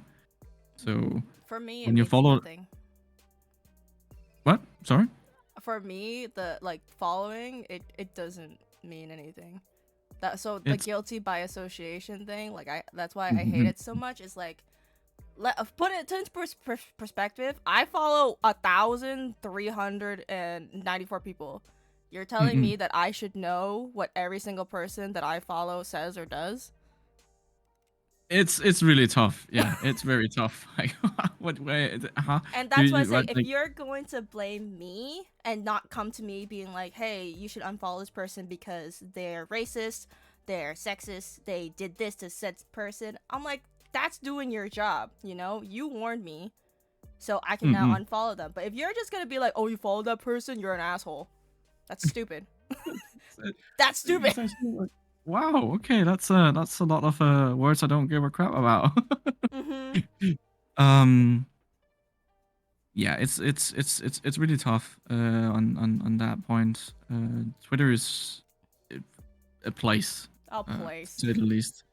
I've To done say it the a least. few times where like I would go tell my mutuals. I was like, I don't know if you know this, but this person did X, Y, and Z. Like I don't do it all. So Mm-mm. I try to get off of the drama Twitter. A lot of them is Mm-mm. like right now it's like reference sheets and like newer VTubers, because that's like what I want to do, is like promote other people. Um, Mm-mm. but like when it's like a big thing and then I see like my mutuals are following them, yeah, I'll send a DM being like, this is the accusations. Do whatever you want. If you keep following them, I don't give a fuck. I'm just letting you know. I try to think about situationals, like the situations that person might be in.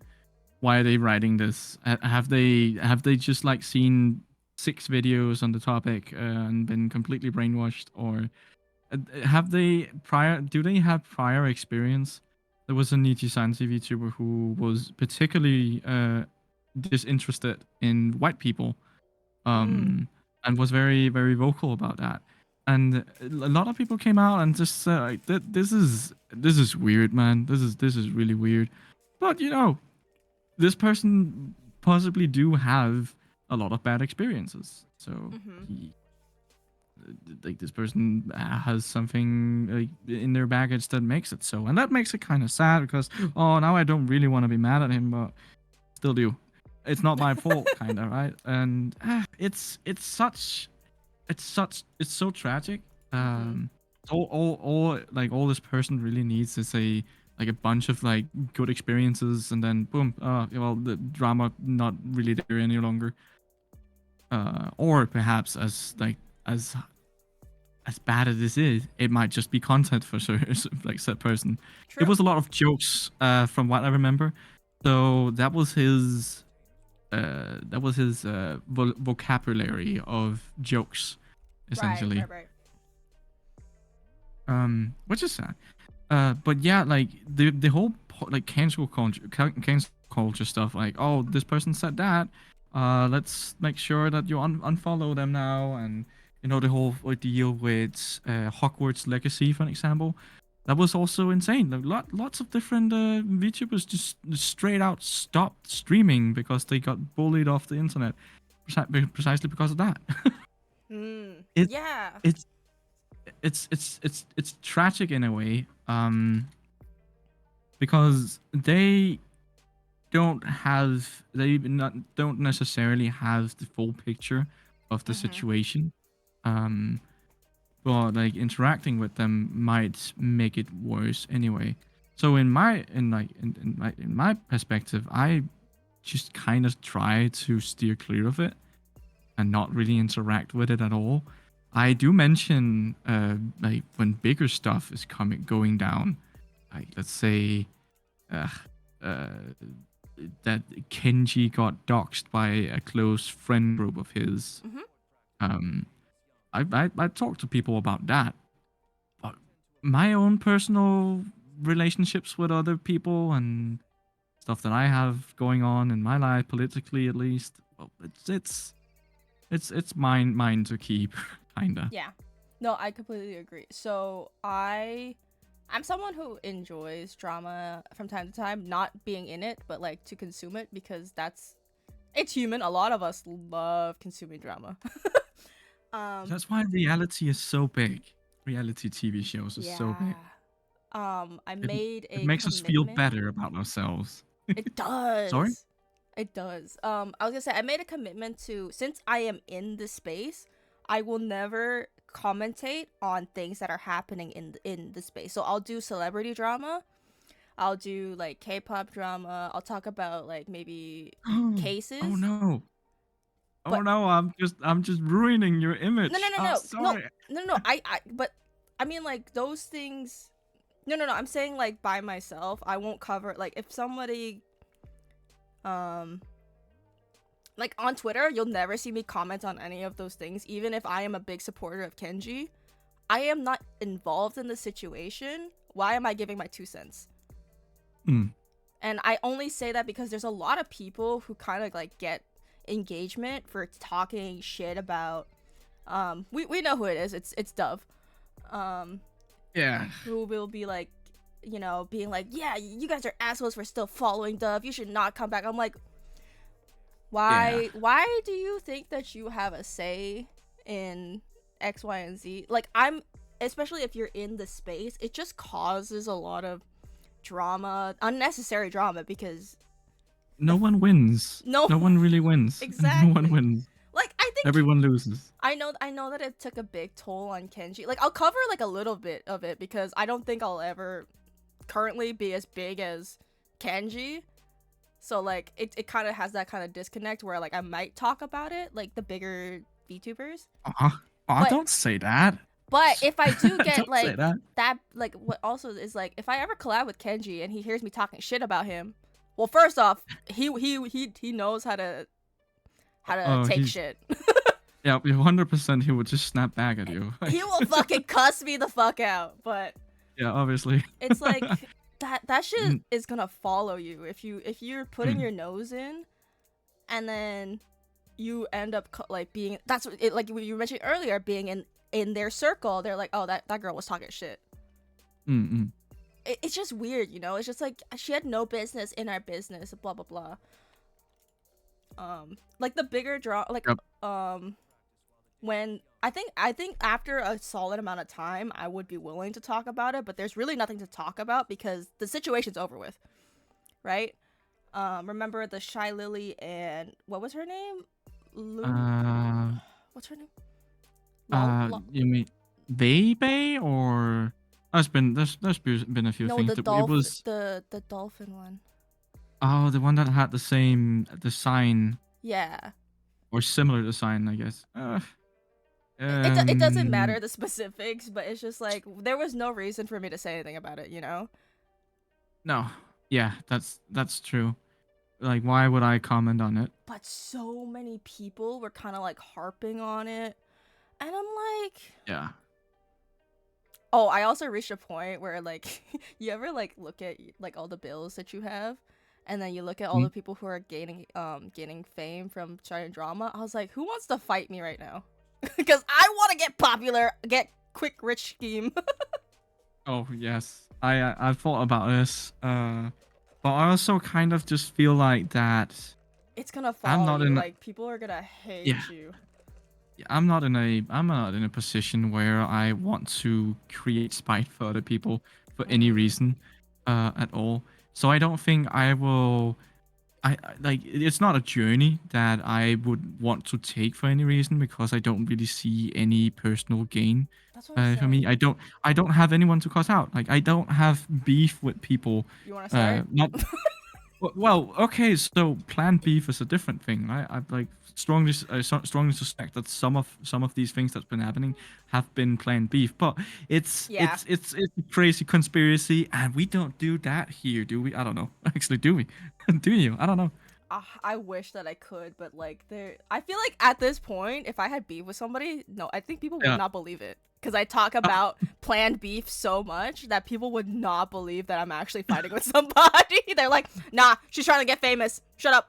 Oh my god! Oh my god! It's like double dipping in the confusion. Oh damn! Just left a smoke screen of. She's of lying. shirtness. That's funny. I have been fortunate though. Like any time I had an altercation, it's been behind closed doors. Oh. that's great. I've had That's many. amazing. That's how it's supposed to be every time, right? But no, people can't help themselves. Yeah. The funny note on this whole debacle with like drama and the VTubing sphere, and like obviously this is connected to networking as well. Like when Mm-hmm. it goes wrong, it's in fact some sort of, oh, this is a socially acceptable, unfortunately, but behavior that people can get away with. It's marketing. But like everyone who covers drama and everyone who's very quick-witted and spews a lot of like controversial and viral sentences, you've seen Mm-hmm. them all. I think recently Noxtaku, for an example, not a VTuber who's been covering drama for a bit, Mm-hmm. he got a lot of heat for something he said years ago, like a few years ago, Oh but shit. under- understandably so, because he said something that was very very wrong, and this the victim, I guess you can call it, like uh, ended up like getting their channels removed from Twitch and YouTube. So it's just like that's really bad. That's really really bad. Okay, Mm-hmm. Noxtago has been trying to say sorry, and their people are just not having it. Noxtago's been very very like he's been a really good, like a really big part of the VTubing sphere for a while, Mm-hmm. and like while I certainly think that it's a good thing that like journalists or VTubers cover other VTubers in like in a journalistic way. I also think it kind of like spins the drama, like it spurs up the drama, kind of. Uh, I, I also feel like the bigger you get, the more mm, cautious you have to be. Well, I mean, I really don't know, right? I feel like the bigger you are, it's a little bit more difficult to get. I wouldn't say more difficult to get canceled, but I feel like you have a better chance of getting not getting away with stuff, but there will always be like those die-hard viewers. Um, mm, mm. but like unless you like assaulted somebody, it's kind of hard to like dig yourself out of that. Yeah, yeah, obviously. um, I think that's usually the case in these situations where people have done something condemning enough right. that, oh, we need to do a Google Doc for this to get out of it, and I think that's why the Google Docs thing started, was because you need a lot of damning evidence to fight against these big personalities. yeah. Because usually the victim is like either not as a big personality, and like no one's gonna believe you if you don't have concrete proof, which is why Mm. everyone exhausts everything that they have to take this person down because they've been wronged. Mm-hmm.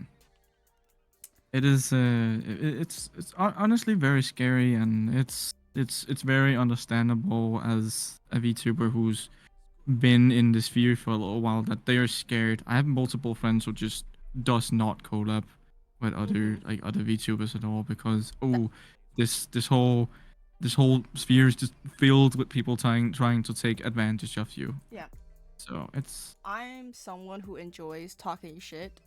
But everyone in my inner circle, like I will never talk shit about another VTuber or my problems with them because I'm scared, dude. They're gonna take screenshots. Oh, on Twitter, I'm canceled. yeah. Yeah, Even exactly. though I trust all of these people with my life, like everyone at Mm, 24/7, I trust them, but I just like I don't want to get canceled. If I get on your bad side, you can cancel me. that's that. That's exactly right. Um, so yeah, I mentioned earlier with through my thesis that I made the survey to find inspiration to create an approach for VTubers like us Mhm. to have an easier time collaborating and stuff. Mhm. Um, and essentially, it's like a framework of different activities that I ended up like getting to. Quite interesting thing. I mentioned it was called the design sprint, but it's a different version of it essentially, because the normal version is like 5 to 8 days, but VTubers don't really have that time, and we're also very global and like Yeah. as entities. So you can have one from East Asia, and you can have another person from America, and the third person from Europe. And how are you going to be able to manage a meeting It's between these so people that hard. are supposedly going to take multiple hours? Mhm. So with a lot of thought put in it, a uh, it ended up being a 6 hour workshop in total. Damn. It's supposed to be split up between 4 different days, so 2 hours, 2 hours, 2 hours, and 2 hours. Oh. The way we actually did it was 3 hours one day and then 3 hours another day. Oh. Okay. And that worked pretty well. There was a few things, mostly on my part, and maybe poor planning, I guess, just a tiny bit, that needed to be changed. But it's probably pretty nice. Like, but the point was like, so people have a lot of like thoughts coming into networking, and it's a lot of change, and it might be scary, and it might not be as easy, depending on what kind of personality you are. Mhm. There's all of these big things and wild stories going on in the internet with people being horrible, horrible friends, or just just being plain undecent towards others, even if they're right as well. So Mhm. obviously it's hard because you probably have all of these thoughts. So I made sure that the very first activity in this approach is defining your own needs in terms of collaborating and within this whole group. So what do you want? Yeah, I want to like be safe, and I want to be like heard, or I want to like do this for stream, and I want to do this for stream, so on and so on.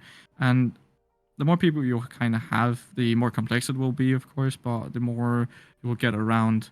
So the idea is to write these things down beforehand, and then at the end of the first day or the second day, depending on how many days you split it up over, it depending on that, you will then have to evaluate your like everyone will have to evaluate the initial ideas and needs that each person had, in terms of the results that you've gotten through all of the activities. So essentially, you write these down, and then you don't look at them, and then you do a lot of different activities where you find like different ways of like collaborating and like ideas and what games you could stream, or it could be anything.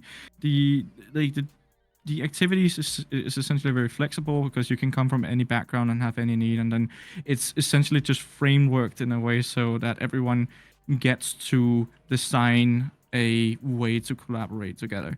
And you get to look through a lot of results, and then at the end of it you take your initial needs, everyone's initial needs, and then put them to the test and say, ask yourself in plenum between everyone, does these activities and stuff that we have found out actually align with our initial needs? And once done that, then you actually have to do it again by the very end of the activity again, just to make sure that everything is up to task. Mhm. In our specific in the specific so I did this once, and this like specific situation, we ended up having a very complex problem that the informants wanted to uh, essentially find a solution for. So by the end of the second day, which then would have been the fourth day if we actually did it by the book, uh, we uh, we ended up having to choose a very specific part of the solution, uh, to actually make it able to fit inside of this activity, because it was just too big of a solution. It was something that was much like broader than the like this workshop scope. Mhm. But the whole idea behind it is essentially just like setting the foundation stones. So when you do networking, you like a lot of people just go on Twitter, according to my survey, that is, go on Twitter and they will say, "Hey, hey you have awesome content. Do you want to do something together?" Or they maybe like people's stuff, and if they react back, then you kind of feel, okay, sure, we have a connection here. Let's get each other to better know, and then move it over to the DMs and maybe join each other's Discord, hop into each other's stream, move it organically along like that. That's a lot of stuff to do. Mm-hmm. Uh, until you get to the point where you can actually do something together. So with this activity, it's a way to sort of fast forward the first bits, and then also finding ways to do stuff together that is based on your own needs, that could potentially be thought like could be funny as a entertainment or whatever problem that you all have together. Um, and by going through this, you will then by the end of it have a very good idea of the people that you did a workshop with, but also an idea of where you can go by yourself, and do something together with them, to collab with them. Mm-hmm. Mm-hmm. So yeah, that was essentially that was the main thing about my thesis. It wasn't actually the survey, um, but even so, I think I overspoke a little bit right just now, didn't I? You're good. It was you were laying it all out. You know, there's a lot of context given. I'm sorry. I just came. I just went to the exam yesterday. I'm in complete study mode, study brain still. It's blabber Listen, yabber. listen, you gotta lay it out there. You know, which is it's super interesting because like what if you just give me an idea. What if we do like a camp collab? Yeah. So, Yeah, totally. Fantastic idea. Insane. Like, and then have really, really weird activities that you haven't seen anywhere else before, and you do it like in teams, and or it could be completely insane. Yeah, I yeah. feel like I could go with it. they do have something similar. I forgot what it's called. It's like a VTuber summer camp thing, but they are put into teams, but I didn't really get the gist of it because I don't know if they're like forced to do activities or collabs. It's just kind of a promo thing in my opinion. I'm also not really like into it because I don't fucking know about it. But what was I gonna say? It's also a little difficult because we're kind of limited because there's a lot of great ideas for like team building stuff if you're an IRL streamer, because there's a lot of like other elements that you can show on stream, but for us it's like we can only play games that are like speaking. I feel like it's unless you have the funding, because like I would love to do more game shows, but that requires like a lot of like sectioning the stream and like a lot of research. I think we gotta put twice the amount of work to do fun stuff like that. But it is fun. Like I there's, you know, if you want something to happen, you'll work hard. But I think it's yeah, as we mentioned earlier, like I don't think people understand how much thought and like energy that's actually put into the streams. Like, yeah, some days we just do a gameplay stream, but even that requires a certain amount of like, oh, we gotta, so new game, I need to test it beforehand to see if it works on this, if it works with OBS, because there is seriously a lot of games out there that just plain won't really work with like OBS, or even worse, VTube Studio. yeah. Oh god. Oh yeah. Unreal Engine, for an example. The UE5 Unreal Engine 5 is so bad with VTube Studio. It's a problem in itself. It's something CPU related. When information is stored, then the UE5 game is competing with VTube Studio for the same cache area. Essentially, just creating memory leakage out of like in places where there's not supposed to be memory leakage normally. So think of any UE game sort of turning into early cyberpunk. Oh my god, yes. I love being a PNG tuber. I got no problems. I had no problems with cyberpunk at like in like when it just released. Besides like one game breaking bug or the memory leakage stuff. So I had to restart the game like once every 2 hours or so because then it just started lacking so much out of nowhere. Well, yeah, I that's essentially it. I know a lot of people who have like when it's a high demanding game, and they're just like, Mm. I can't use my VTube mode. I gotta go PNG mode because it's gonna crash my fucking computer. There's so many games out there. It was especially when Cyberpunk came out. Everyone was just Mhm, like, mhm. I can't even stream the gameplay. Oh man, yeah, that's so bad. Yeah. I've heard with so that's like this is where the argument of having a stream PC where you run your stream, Yeah. your VTube Studio, your model, all of these things, commands, mix it up, bots or whatever you have. Maybe you have the throwable interactive system called TITS, where people can throw a lot of objects at you. Oh, here's a funny story. So, when I first, so like people are actually shocked that I did not know that. So there's for my PC, right? I my PC is pretty good, but do you know what the Wi-Fi enhancer thing is that you attach to like the back of your PC? It's a little antenna. With a little Wi-Fi PCIe card, yes. That's Um, what they call yeah. So Wi-Fi model. I did not know about that. So my Oh, my stream started like crashing more often.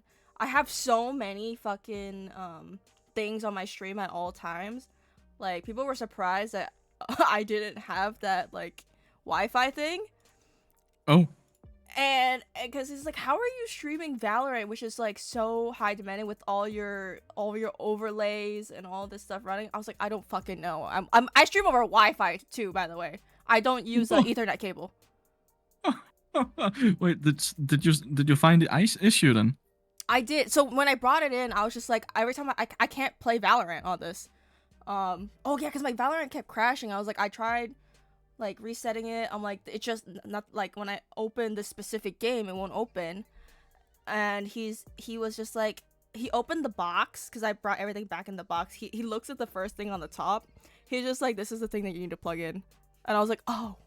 And then everything ran smoothly. Oh no, you forgot to give your your PC its PP. No. Yeah, I forgot Why- to give why it you the pee. plug off the I TV? didn't know. No one told me there was a pee. Nobody told Oh, me. Listen, this is coming from the No. girl who plugged her fucking monitor into her motherboard. Oh my Cause god. Okay. I didn't know. I'm a bit of a PC repairer myself. I've fixed like more PCs that I can count. Like that I even remember. I'm the guy that people will call to. Like I like You're the guy I people call. haven't talked. The people who I haven't talked to for years. They're just like, hey buddy, how you doing? It's just like, oh, I have this problem by the way. It's like Uh-huh. fuck, dude. um. I have like done teaching courses on how to build your own PC. People, it's so funny. But yeah, the Wi-Fi thingy is it's a little card that sits in the same slots as your graphics card sits in, and then it's just angled out so you can like put an antenna on it. Some of them even come with like a little cable so you can put the antenna somewhere high, Yeah, somewhere what I away have. from the PC. Oh, you have one of those. Oh, Yeah. oh no, That's it's even more apparent. No, but it was in like, okay, so listen. It was, I have a pre-built PC. It was in one of the bags. I was like, what the fuck is this thing? I never used it. And then my game stopped opening. I was like, everything else works fine. I just can't open Valorant. and then he's just like, yeah, I put it at the top of the box. It's a little antenna thing. And I was like, oh. He's Oh, like, there's no. 2 metal prongs that you like screw it into. That's what you need to do. And I was like, oh, okay. And then Interesting. when I told But you were still able to stream. Yes. So when I told my tech buddies, Wow. who were trying to help me with that, because like I don't know what the issue with the computer is because I can't physically like look at it.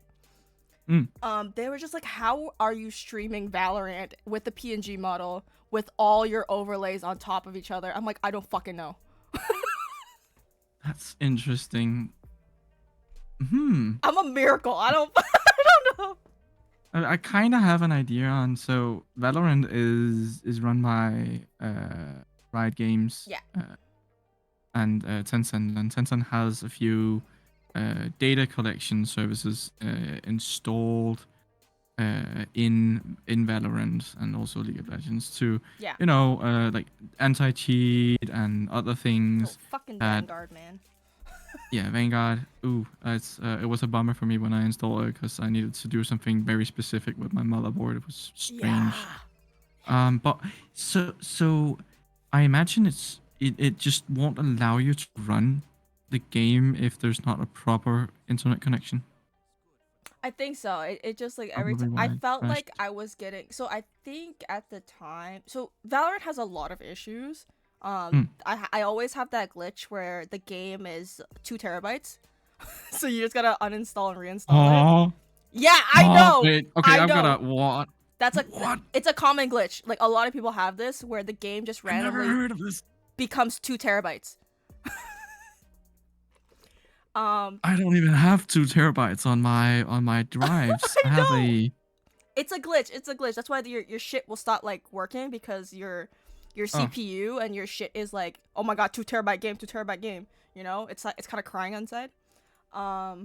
Also, I think it was the internet issue because I kept disconnecting. I thought that I was getting hacked. Like Yes, you were. You were getting hacked. They were their service was collecting data on you, and then this data just didn't go anywhere because bad connection. Yeah, So it ended up on your PC and then didn't get sent. I guess that's my theory. It's very much a conspiracy theory. But Oh it's just, my god. it's just. Oh, it sounds so fucking hilarious. Like, oh my, 2 terabyte game. What the fuck? Yeah. Okay. It's a But quick you fix, know, though. it's like. The worst part is like, I don't know how I finessed it the multiple times, but like sometimes the game will will tell you that it's running when you're trying to uninstall it. They're like, you can't uninstall. You have to uninstall Vanguard and then uninstall Valorant. But even though you are trying to uninstall Valorant, it will say that it's running. When like you go to Task Manager, you like end all tasks, it will still say that Valorant is running, and then you're like, what the fuck do I do now? Bad game, don't play it. It's funny how a game developer as big as Riot Games can manage to make something that's so Small game indie breaking. company. Yes, yeah, literally like $1 company. Oh my god. Retail games. Oh my god. I'm a very very long time League player. By the That's way. your toxic trait. Yes. That's I tell my that to everybody. that's my red flag. I'm a League Yes. player. Yes. Classic Rito. Classic Rito spaghetti code. Exactly. Ugh. All the horror stories. Yeah. I actually played League for the first time today in years. Maybe it's because I am no longer a university student. Well, actually, that's just. I'm allowed language. to be insane again. Don't do it. Don't do it. I feel like Rito has a really good like hold on their player base. Like the game is fun enough that you'll always come back, but every time you play it, you fucking hate it. Yes, it's really weird how we like to torture ourselves. just so it's so confusing. Like every time I watch, like I saw this this little post the other day. Every time you watch someone play Valorant, you want to play. So you hop on, and then you get shit teammates, you get bad games, and you keep losing, and you're like, fuck it, I don't want to play anymore. But then it's a cycle that you keep wanting to play the stupid game. Oh my god! I had in high school. I had a particular bad period of time where I had a lot of stuff to do outside of high school as well. So I was only really able to play one-ish game or so after everything was done. Like that, this was my alone time for the day, and I had like a period of weeks where I lost that game every day. It's like the last thing I do, and I go to bed, back to business. It's just. Yeah, the ruts are the worst. We have because I play somewhat regularly, and we'll have patches where we're all playing like shit, and we're like bad game, and then we leave for a minute, and then we're like, you want to play Valorant? And then we're like, well, I fucking guess. Oh my god. And I guess this is also a thing for Valorant players. Like you don't end on a loss. Oh no. Okay, you can end on 3 losses. So like I feel like a good number of Valorant games to play would be 3. Like any more, you'll probably fucking start crying. I don't know how people can play like for hours on end. I feel like unless you're doing it like as a stream or professionally. A healthy amount of Valorant games is 3 because the first one's always a fluke. and then the second one you're like, I'm warmed up. And then if you win, it's like you can't end on a win cuz like you're hot, right? You're on a streak. So then you play the third game and then if you lose, you're like, fuck. That's the reality of it. It's like it's like you can't end on a loss, right? Because you want to win, but then you win and then you feel good and then you want to continue. Exactly. Like, it all boils down to both Valorant and League are games that you play for like 30 minutes, and that was a high octane experience. And now it's done. What do you do now? Oh, you know what? I do have 30 more minutes. Let me just get back into it. It's as bad as Civilization. Just I'm gonna do one more turn, and then something horrible happens. Like free countries or factions declare war against you, and then suddenly the sun comes up, and you have classes in like 2 hours. yeah. Fuck! What did I do? Rest in peace to Legends of Runeterra fans. Oh god. I have a friend who is like one of the top creators for Legends of Runeterra, but he thinks that it's mostly because there's no more players and no more content creators for Legends of Runeterra. No. But he's very passionate about that game. Like he still makes content for Legends of Runeterra, which I respect. I love RL MTG, Matching the Gathering and other card games. The online versions not so much. I think it was Hearthstone that kind of killed it for me. You just kept playing and playing and playing, and new cards were introduced all the time, and then old cards just immediately became like not good any longer. People would play around metas, and you would just constantly be shit upon if you didn't play at all times, or tried to move around the meta at all times. It's not really the same with League of Legends and Valorant, because you can do great with just about any character, but with like a few different givens and metas and stuff like that. But in Hearthstone or Legends of Runeterra, it's just there's a chance for you to get this card, but like also like even obtaining the card is also a chance. It's in a booster pack, and like next month we're adding new stuff that's going to beat this.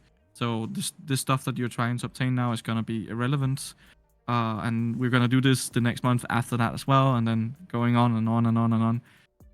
So yeah, I lost my interest in these kind of card games a while back. But I can certainly see the appeal, because I really loved it when I actually played it.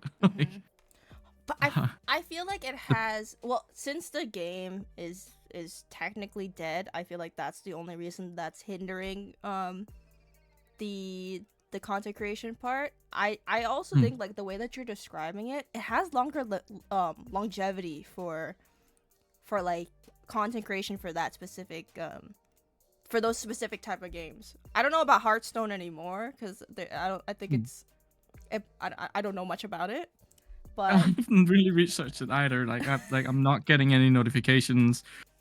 I'm not seeing it on YouTube or TikTok. I'm not seeing it on any platforms. It's like it really doesn't exist, and I think that's where like games kind of, if you don't manage to hit it up on the places that's relevant where people are looking, then you're probably not gonna get the attention. Then it kind of makes sense when you put it like that. I don't really know much about games longevity as content in our sphere. Actually, that's not something I'm terribly educated on. I see new game, see people playing it. I want to play too. yeah, Ooga Booga. Ooga Booga. And all of the good ones, the good old ones that are tried and tested and still stands true today, that are fun for whatever reason. Could be Monster Hunter, Legend of Zelda, or stuff like that. I was gonna say that I think a part of it is how highly competitive it is to stick out.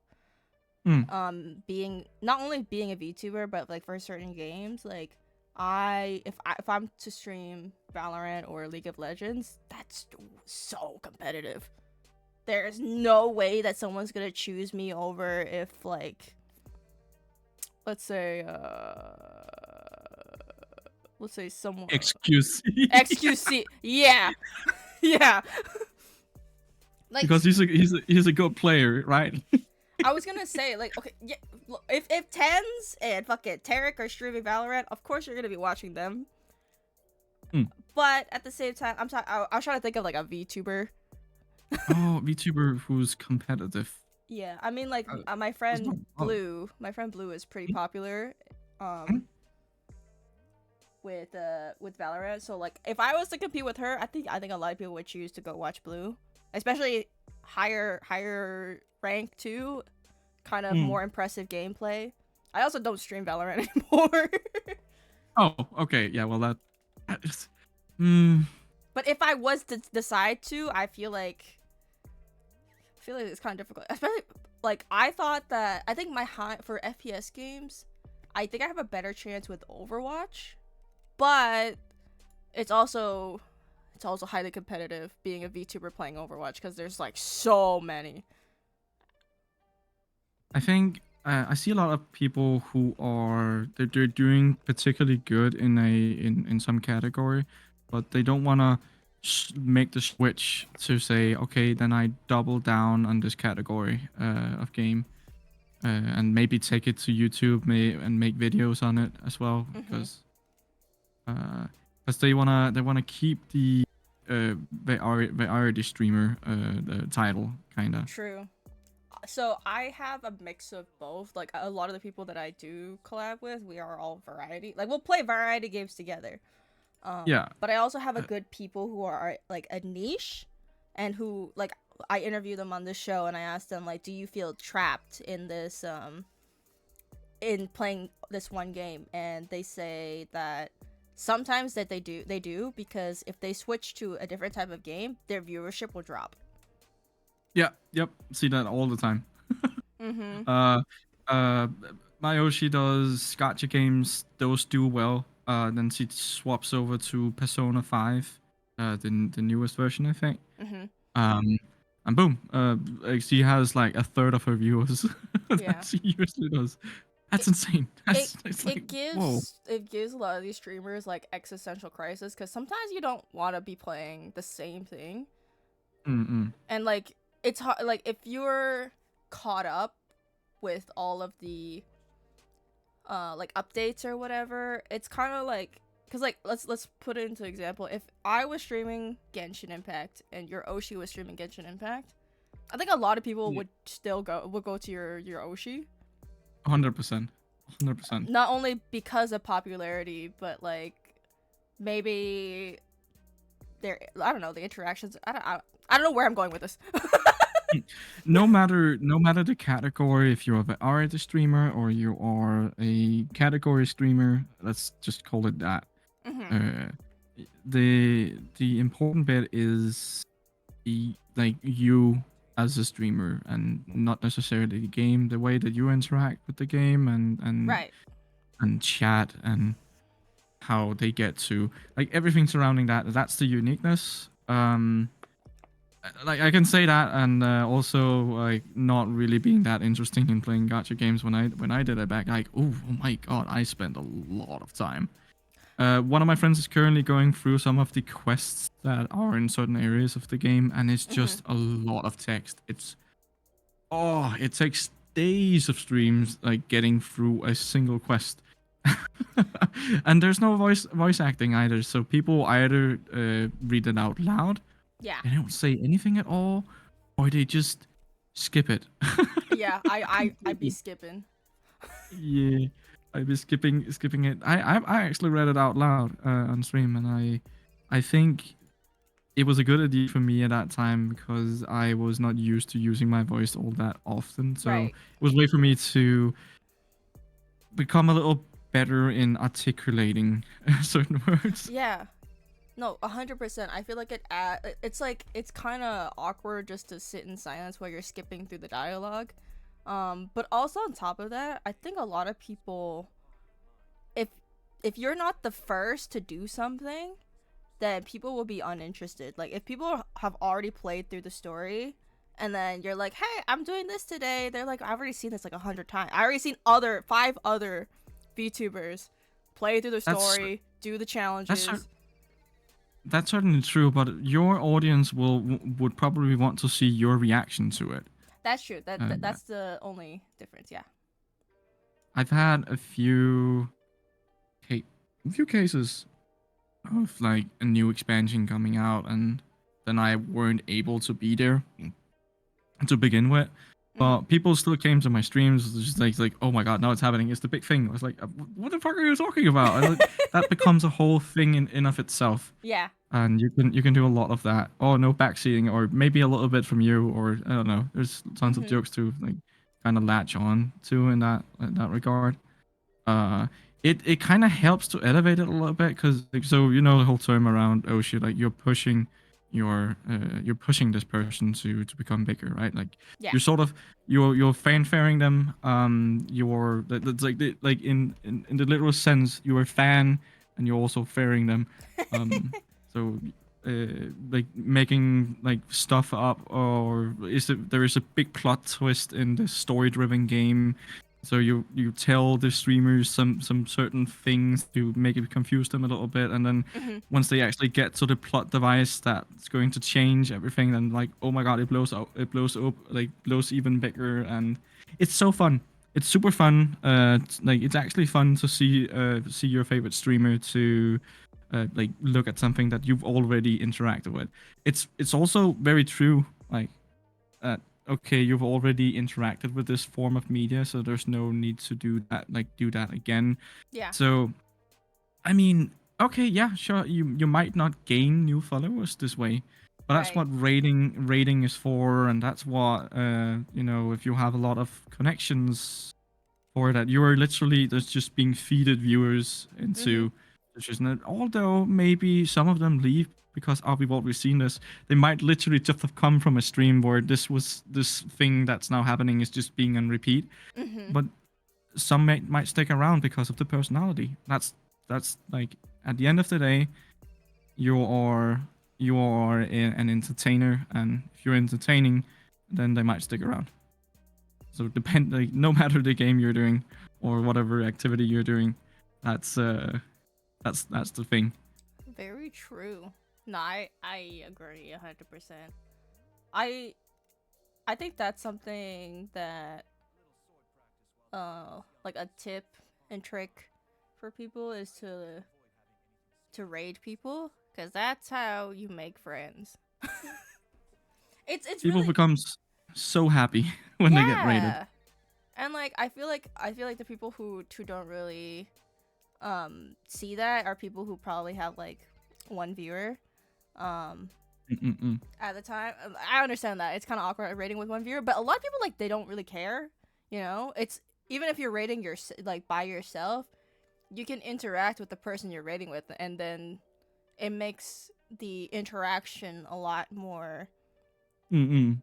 genuine. You know, it's just like I'm rating you because I like the stuff that you do. I want to talk to you. You know, Yeah. stuff like that. I had for a very long time. This is about networking again. I had for a very, very long time.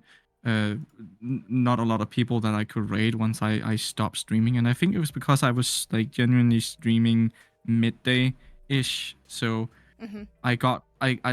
I wanted to get off streaming around the same time where people like sort of started getting on and like started streaming themselves. So it I always ended up having like the same two people that I could raid. Yeah. And while that's a good thing, like keeping up like consistency and stuff, it's people that I know very well as well.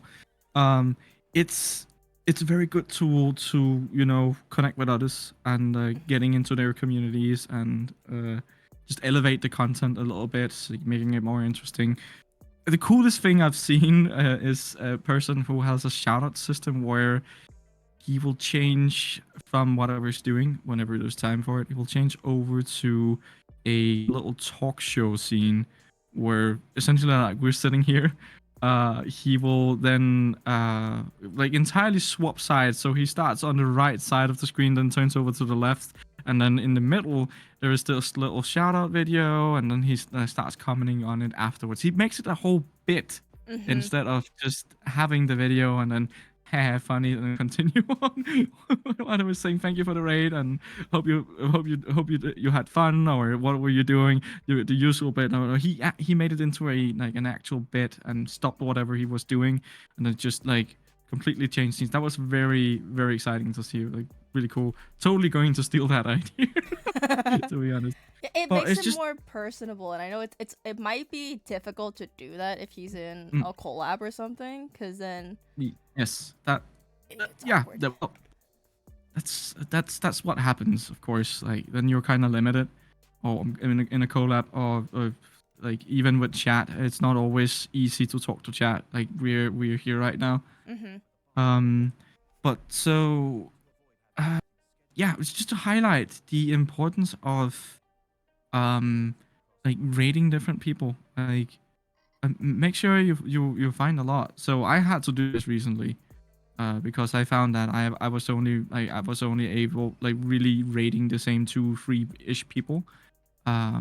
But like rate a lot of different people and sit in their chat afterwards and talk to them. Come back if possible. Yeah. Um, so Nice. I made a like a post on Twitter on this like, hey guys, I really need people to raid. Like genuinely need people to raid. And that little post blew up. I think it has like 10K views now. It's one of my Nice. biggest tweets ever.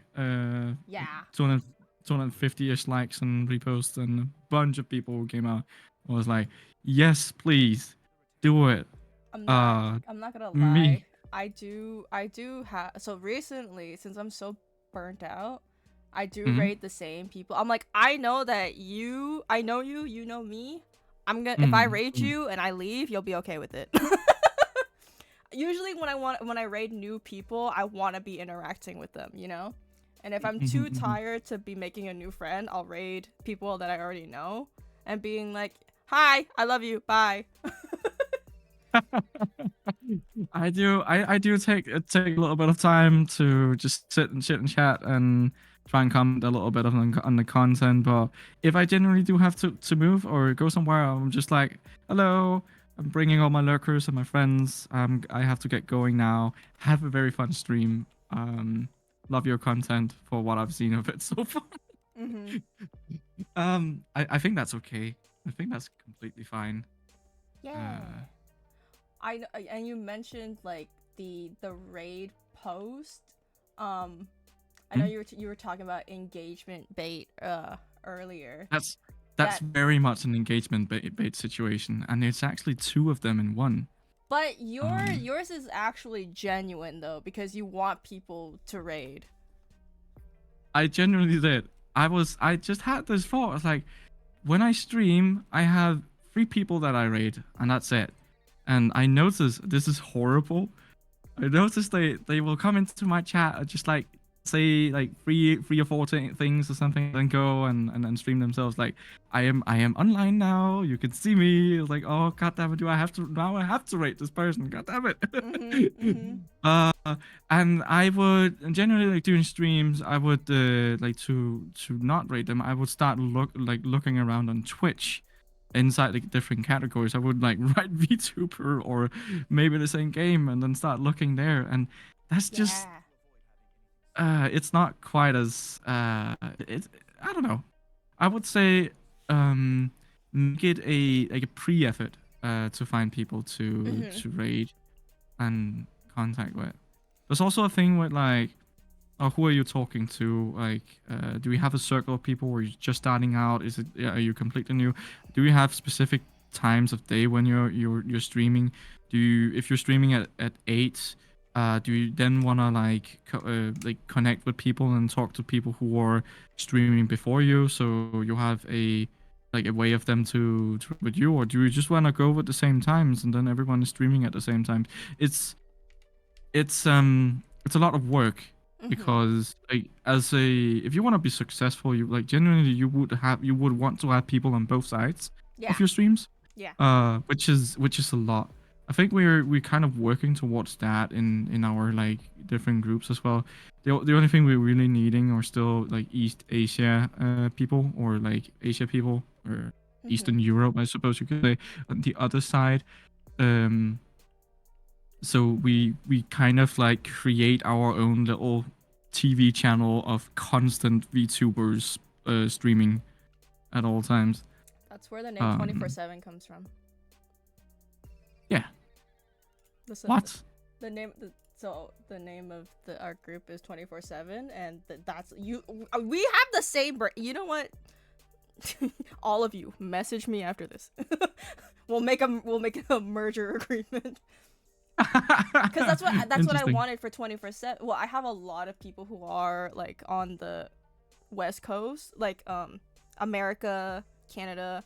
I do have some talents that are like from Australia, Europe, but right now it's just like because like working towards 24/7 is that there's 24/7 24 hours in a day. There will always be someone you can watch. We should definitely talk about that. It sounds interesting. Definitely something that we can we can definitely like what should I discuss? I think there's some very interesting ideas that we can explore. I mean, like even if like we're not you guys aren't a part of 24/7, like and two separate entities, we'll still be talking to each other, collabing, friends and whatnot. We don't have to be under the same umbrella. It's just it's an idea. It's we like it's just we have the same views, which is why it would be a good investment. But because like the more people you get, I think the more complicated it gets as well. I feel like I don't want you guys to have an obligation to be with us. Like for example, me and Meg are completely transparent with each other. We were collabing every month. I did this thing called Overwatch Mondays, where I did Overwatch customs every Monday, and he was transparent with me. He's just like, I wanna do my own things for a little bit, hang out with his wife, and is it fiance right now? Still, they're not married yet. Wife, fiance. I said wife the other day, and he didn't say anything about her, but I don't know, honestly. Him and Kit Kat, okay? Where's Kit Kat? God damn it! She just mentioned me in a tweet. She's doing something with her stream too. Oh my god, why is her banner so good for this situation right now? Anyway, screaming cat that just says ah. For real, that's us. Yeah, right now. Anyway, yeah, it's so like just for an example, like Mint and Matara Khan are really good friends. They do stuff together. They're not in the same group. Mm-hmm. Mint is yeah, we know about that situation. Yeah. But she's her own entity right now, and she's totally allowed inside Visojo. Or, well, there was even something with oh, what's Face Connect as well, Mm-hmm. where she's done some stuff with, I believe it was Pipkin. So like yeah, and like being groups doesn't mean that we can't do stuff together. I Yeah. think that's completely fine. I think that's amazing and a great way to, you know, doing the exact thing that I was talking about earlier with the whole weak ties theory and all. When Yeah. there's possibilities outside of the sphere, we allow ourselves to grow through inspiration and like drag stuff into the sphere. Because if we stay in the same circle a lot of times, we might end up making really weird like ways of socializing with each other, Yeah. or we might get stuck on ideas because there's just nothing new coming in. Mm-hmm. And there's also this whole like social idea of like, oh well, now I'm at this standard, Right. um and we don't have new ideas, but we were always good beforehand. Now we're not doing so well. Yeah. uh so that feels really bad.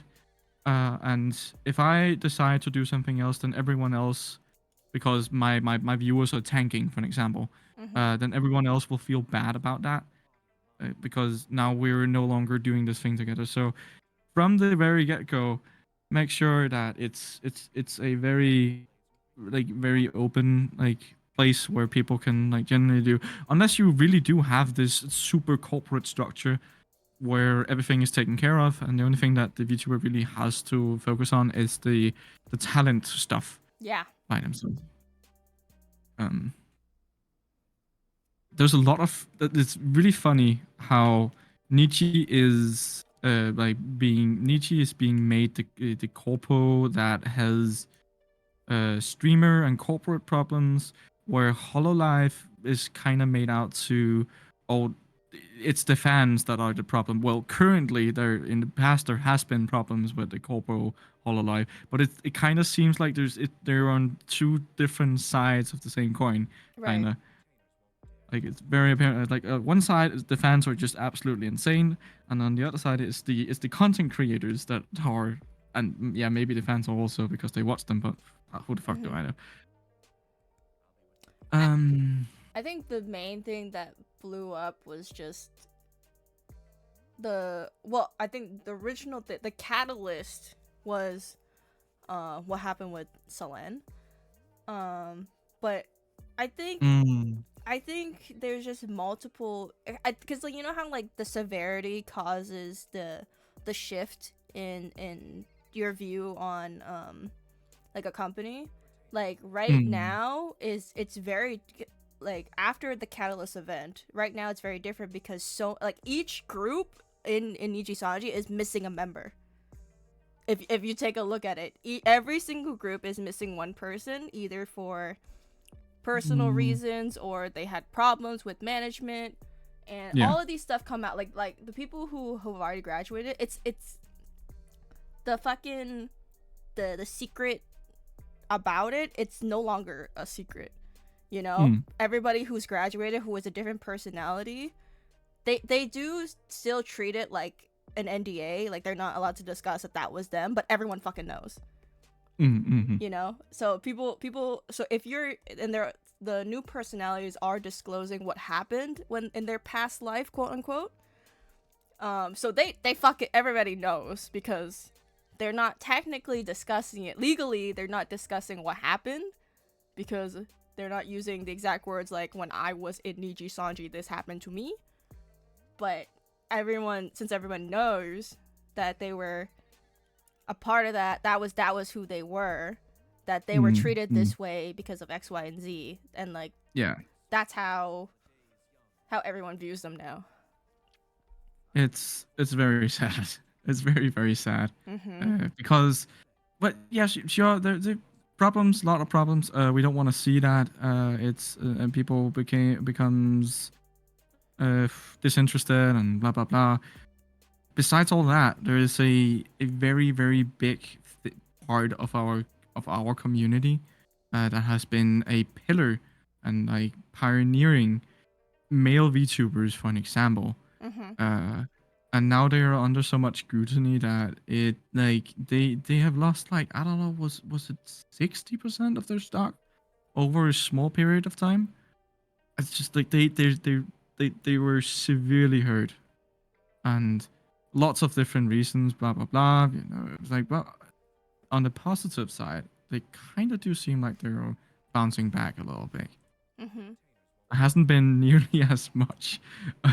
um, there hasn't been nearly as many situations as of late, and there used to be.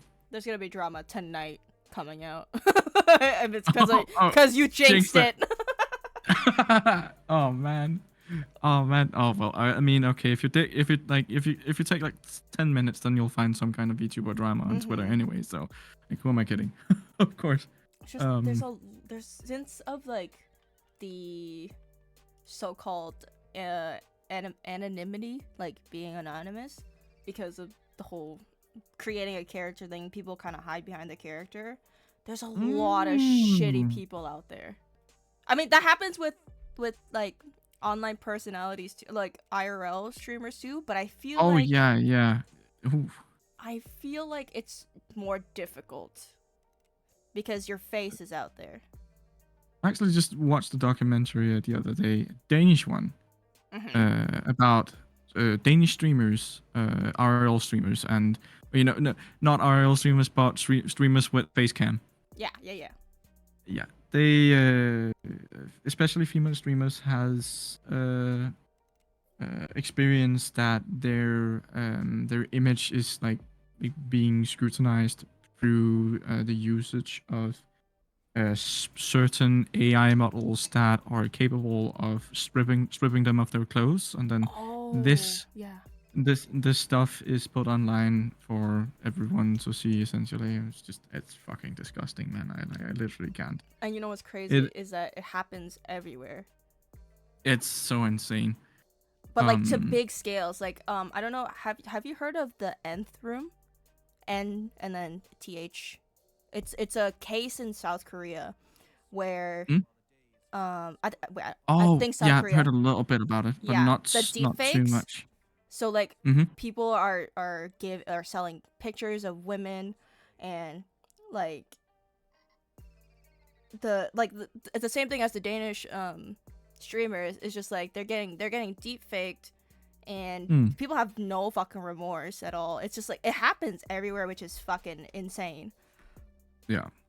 And to large scales, like a lot of, there's like probably thousands of people doing this.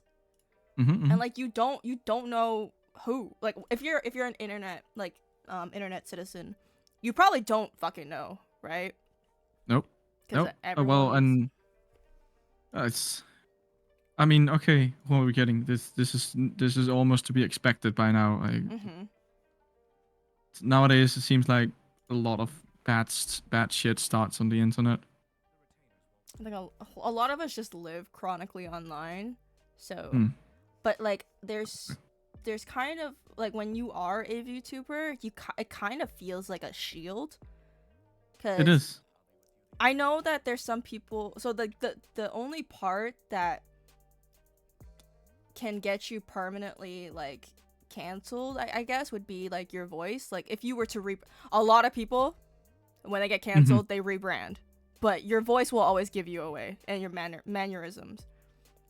I have a friend who got cancelled, not in a good way, essentially hate rated a bunch, and so much to a point where she just kind of had to give up on her face cam streamer identity. She was very big at the time. I think it was like 50 viewers or so. Not just a VTuber, and not doing quite as well yet. Yeah, we're working on that. Oh, it's very sad. Very sad. That's the cases that suck, right? But it's like, imagine if it was the case of if she was a VTuber to begin with. I feel like, and then she got hate rated, it got canceled. rebranding, people can think that they can just rebrand and start anew. Sometimes it probably works. Most of the time it doesn't, Oh, though. Most of the time it doesn't. I like the story I read the other day about someone like being really really sad, depressing beings like going around and telling lies about a certain individual Mm-hmm. was actually one like the reason why the story came up again was because this person was a face cammer, then tried to be a VTuber, then did all of this stuff, and that was brought to light. So this Yeah. person stopped being a VTuber, continued being a face cammer, actually grew, and is still very big. It's quite insane, to be honest. But I think that's more about like what kind of face cam streamer this person is. Right. Um but there is then she is now trying to come back into being a VTuber, and that's not what people that's something people don't like. Yeah. Because like what I was gonna say was, it's just like, you know how if you got canceled as like an face cam Mhm. streamer, like it's like when you're on that levels of cancellation, like it's probably gonna be difficult for you to get a job afterwards because people know of you. Not get a job, Oh but yeah, like just being in that's public, people know that's your really bad. face. But like if you're a VTuber, besides your voice, if you're walking around in day to day, people won't know who the fuck you are. You could probably Mm-hmm. still get a job because your name is not fucking Kyra Chibana. Your name is not. Oh, is your name North in real life? Speak about self-deprecation, jeez.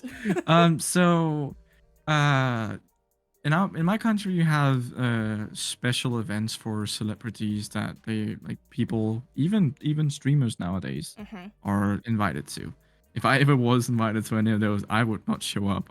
Like Oh. not in a million years. Uh, it's a special fun club that I just don't see myself a part of, to be Mm. honest. I have more important things to do. Maybe that's actually a different part of networking, I Mm-hmm. guess. Well, as a VTuber, it's just as Iron Mouse has her situation.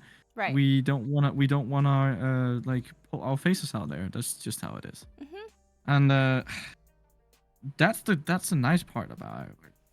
But you know, like some like groups like Hololive has a lot of problems with their or Nietzsche has a lot of problems with their like when the illusion is broken, a lot of the viewers just lose their interests in. Which confuses me sometimes.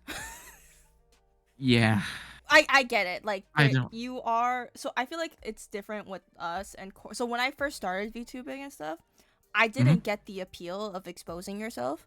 You know, because I'm like I wouldn't get mad at VTubers for like I'm not gonna outright say like why would you show your face? You know what I'm saying? Um, Mm-hmm. I just at the time my mentality was like if you're a VTuber, you're trying to hide not try to hide behind it, but you're putting on a character, I guess. Mm-hmm. Because I didn't understand like the disconnect that you can have both. You know, it's just I think it was my own insecurity. Like people who are VTubers are trying to just hide, like not show themselves. Because what is the point of being a VTuber if you're just gonna show your face around? I guess. True, true and real.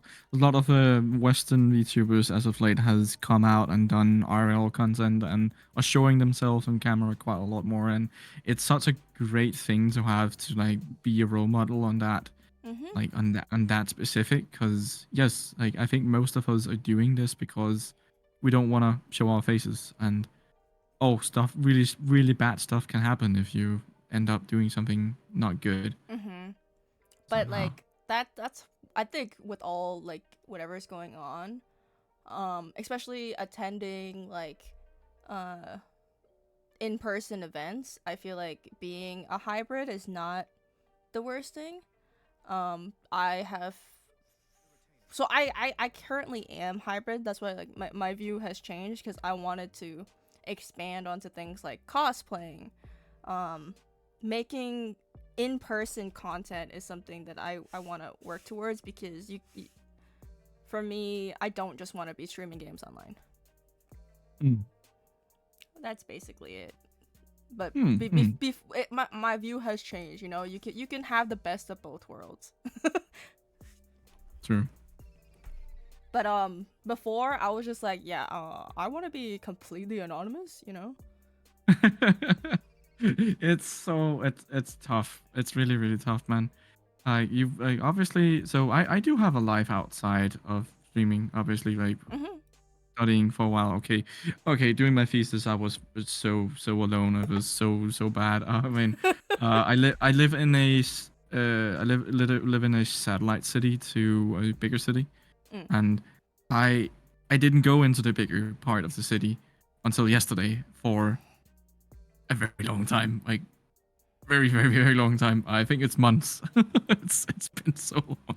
Dude. Uh, I don't think a lot of people know how much work it is to do a thesis. It really like took the life out of me. I'm so happy now I'm done.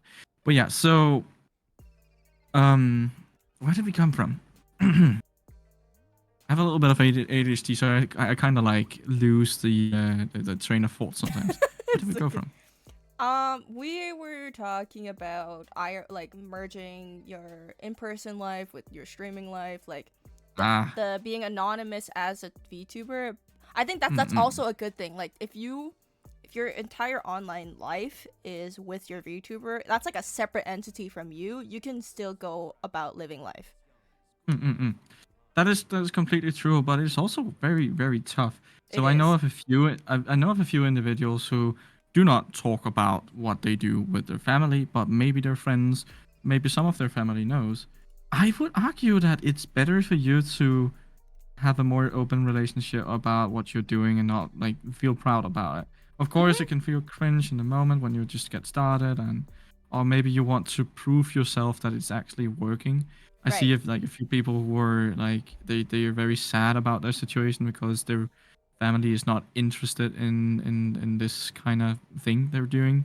Uh, um, it's just very sad. Like, of course, that's a lot of pressure on them. But on the other hand, I think there's more to gain in having your friends know. Yeah. I was very surprised when I got out to my friends about it. It took a while though, but they were very forthcoming. It was like, that sounds really cool. Like, damn, I want to support you. I want to be in your community. They don't always they're not always in there. That's for sure. But I mean, I still have more friends to share it with, and it will certainly take a little while though. True. But I think it's a good idea to do, merging your life with VTubing and stuff like that. I think I've reached a point where I'm kind of comfortable. So when I first started, I was single. So I was very thirsty online.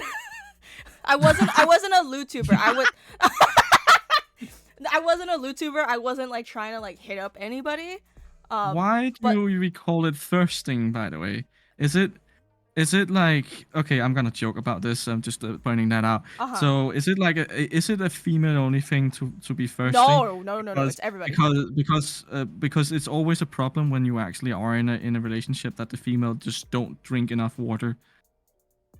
No, that's not why. No, it's like the need to.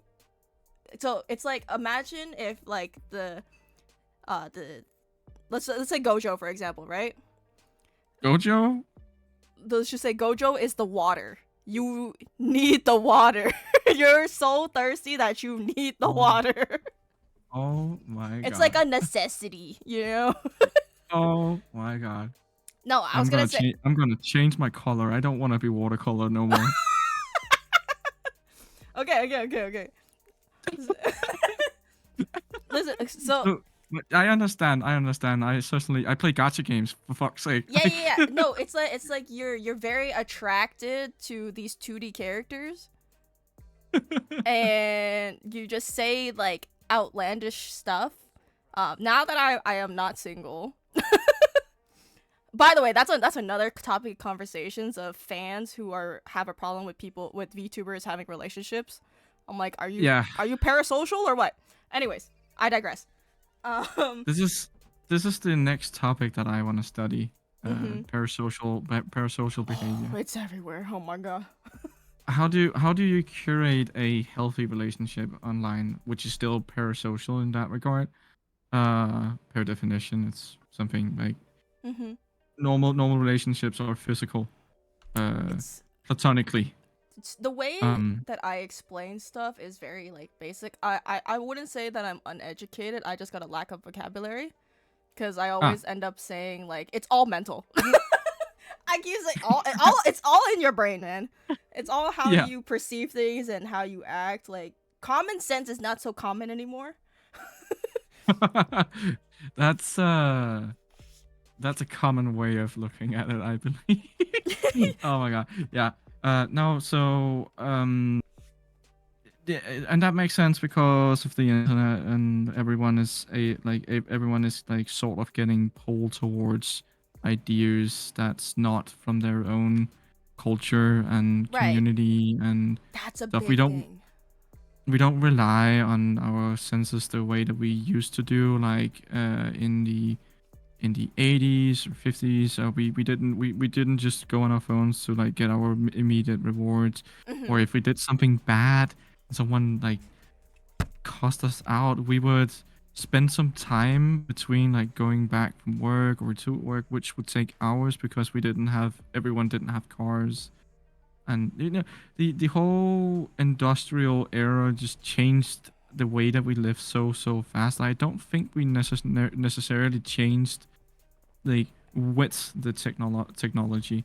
Hmm. Hmm. That will come with that's why we say that like Gen Z and Alpha is just a tiny bit more different than the normal difference there is between different generations, because they have like they grew up in a part where phones were very normal, for an example.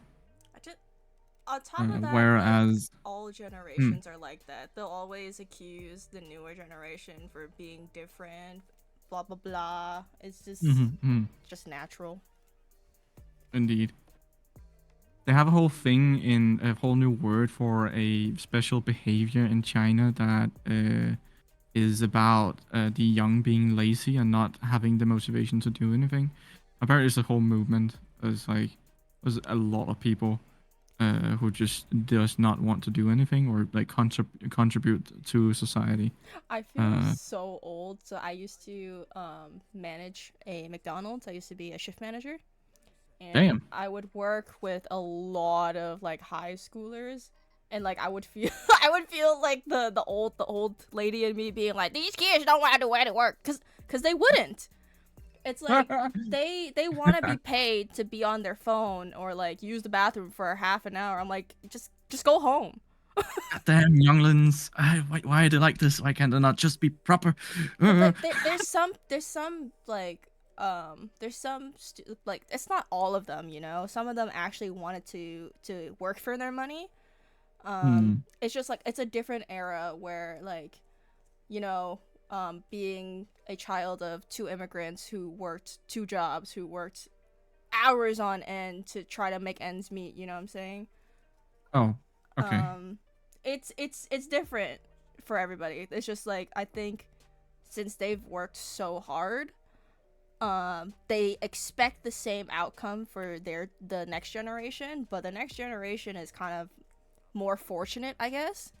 So Yeah. they're used to being like coddled and not needing to work as hard because technology is different, you know? I think I grew up in the era where technology was um where we were kind of scared that technology would be taking our jobs. Cuz I'm in between that. So like my parents' generation would be working two jobs, Mm. 7 days a week, busting ass Every just to buy a house, right? every time there is a new generational technology change, newest one AI. Oh my god, everything is going to go wrong. Blah blah Oh blah. my god. Idiots are saying that it's going to be akin to human knowledge in just 10 years, less than that, 5 years even. Uh, it's just that it's I studied this quite extensively and had a few courses on it. Something called responsible AI as well. It went into it like quite a bit. And current models are, there's a tendency to like there's like even though it's very well thought out AI like images, there's still some kind of sameness to all of it, and there's maybe different styles to it. If I search up something on Google right now, just some random thing, there's gonna be some AI on it. Just search anime girl for an example. Oh yeah, there's like 5 different AI things here. Mm-hmm.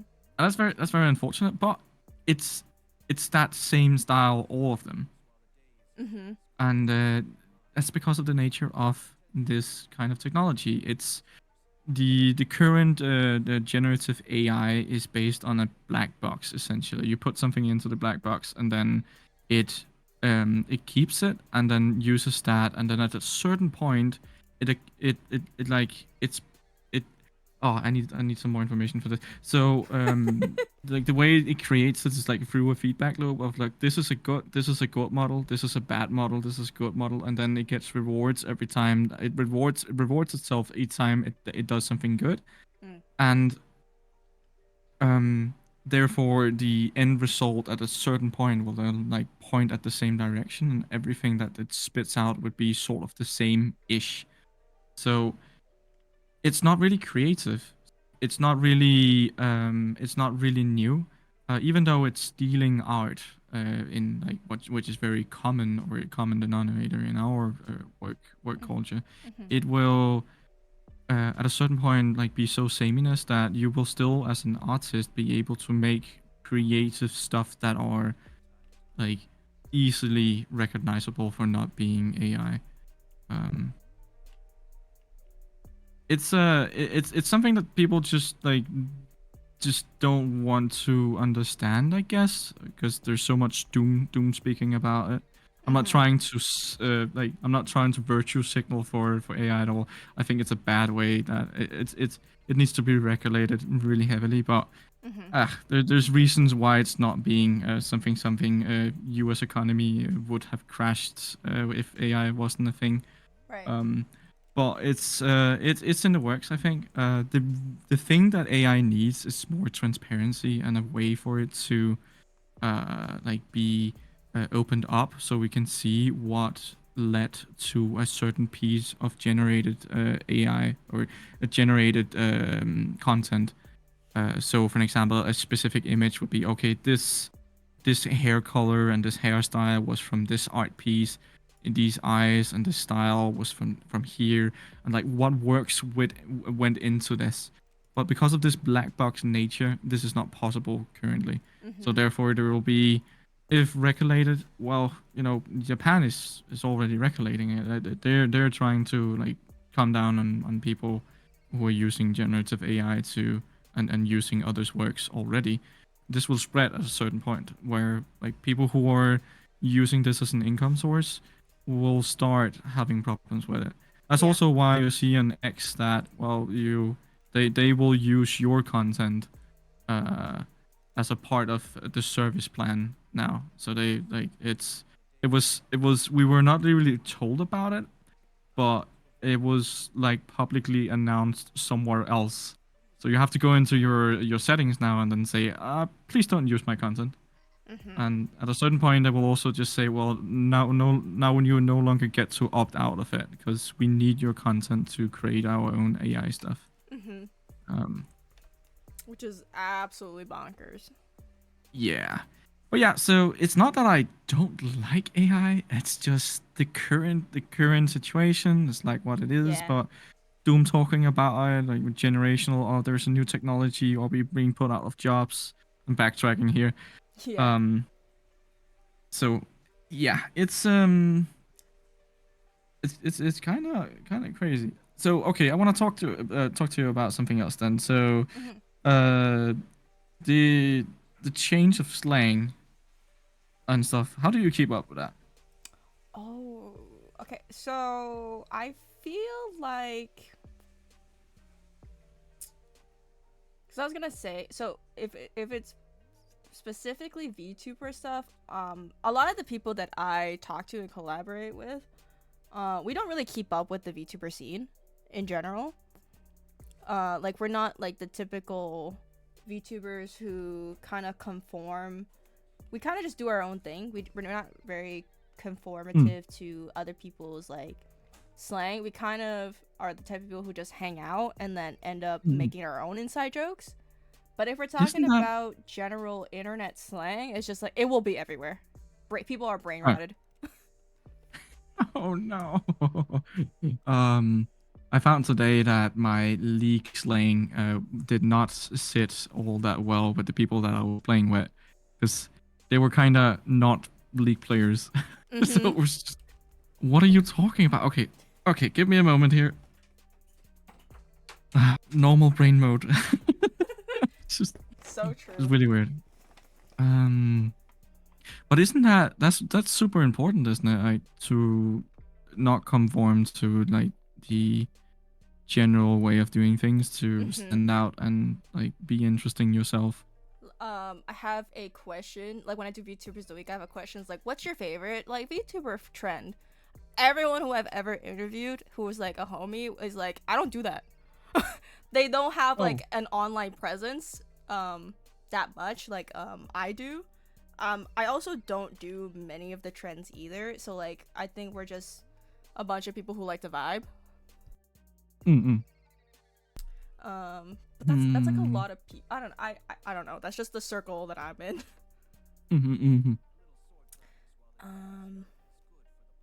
You make a interesting start to a conversation about, should you network? Do you Right. have to? Exactly. Because I take it your friends are doing just fine without like being on 10 different social platforms. Yeah. So like a lot of the people that I know, they're just like, I want to post more TikToks. I want to do more engage. So like a lot of like to garner traction, right? Doing these VTuber trends because everyone's doing the same fucking thing. So they're like, oh, I like this trend. Let me go see the 50 other people who are doing it. And then creating unique like TikTok content. It's I don't know how to explain it. I kind of have done my own little spin on a few of those trends thingies, and it's worked really, really well. It's actually insane. So, I have a few points to make. As a VTuber, we only exist online. We're still people, of course, but our whole presence is how much are we on the internet? And nowadays there's like a few different ways of becoming viral, but as a like on Twitch specifically, you don't just sit down and stream for like 12 hours a day and then like become super popular. Yeah. You need a push, sort of, and in order to get that, you kind of have to put yourself out there somehow. So dude who said this the other day, like a bigger dude, done like, I don't even remember his name, but he's done a lot of stuff with Socho and like other bigger content creators. And his idea in this was that, well, figure out a way for you to like be on as many platforms as possible. Yeah. Have like a specific piece of content and then just change it so it fits in the narrative of the other platform. So you can have the same post across all of your platforms. Currently I'm working on some content that I will like start on Twitch, then it becomes a Twitter thing and a Discord thing, and then I will like go for a week and then review it on Twitch again, then make a video in private, put it on YouTube, and then like reverse. So it goes like a full circle around the more popular platforms and are kind of engagement baity as well. Right. But yeah, trends are is kind of icky because, oh, you're not really being all that creative. Right. So that's not interesting, but it works.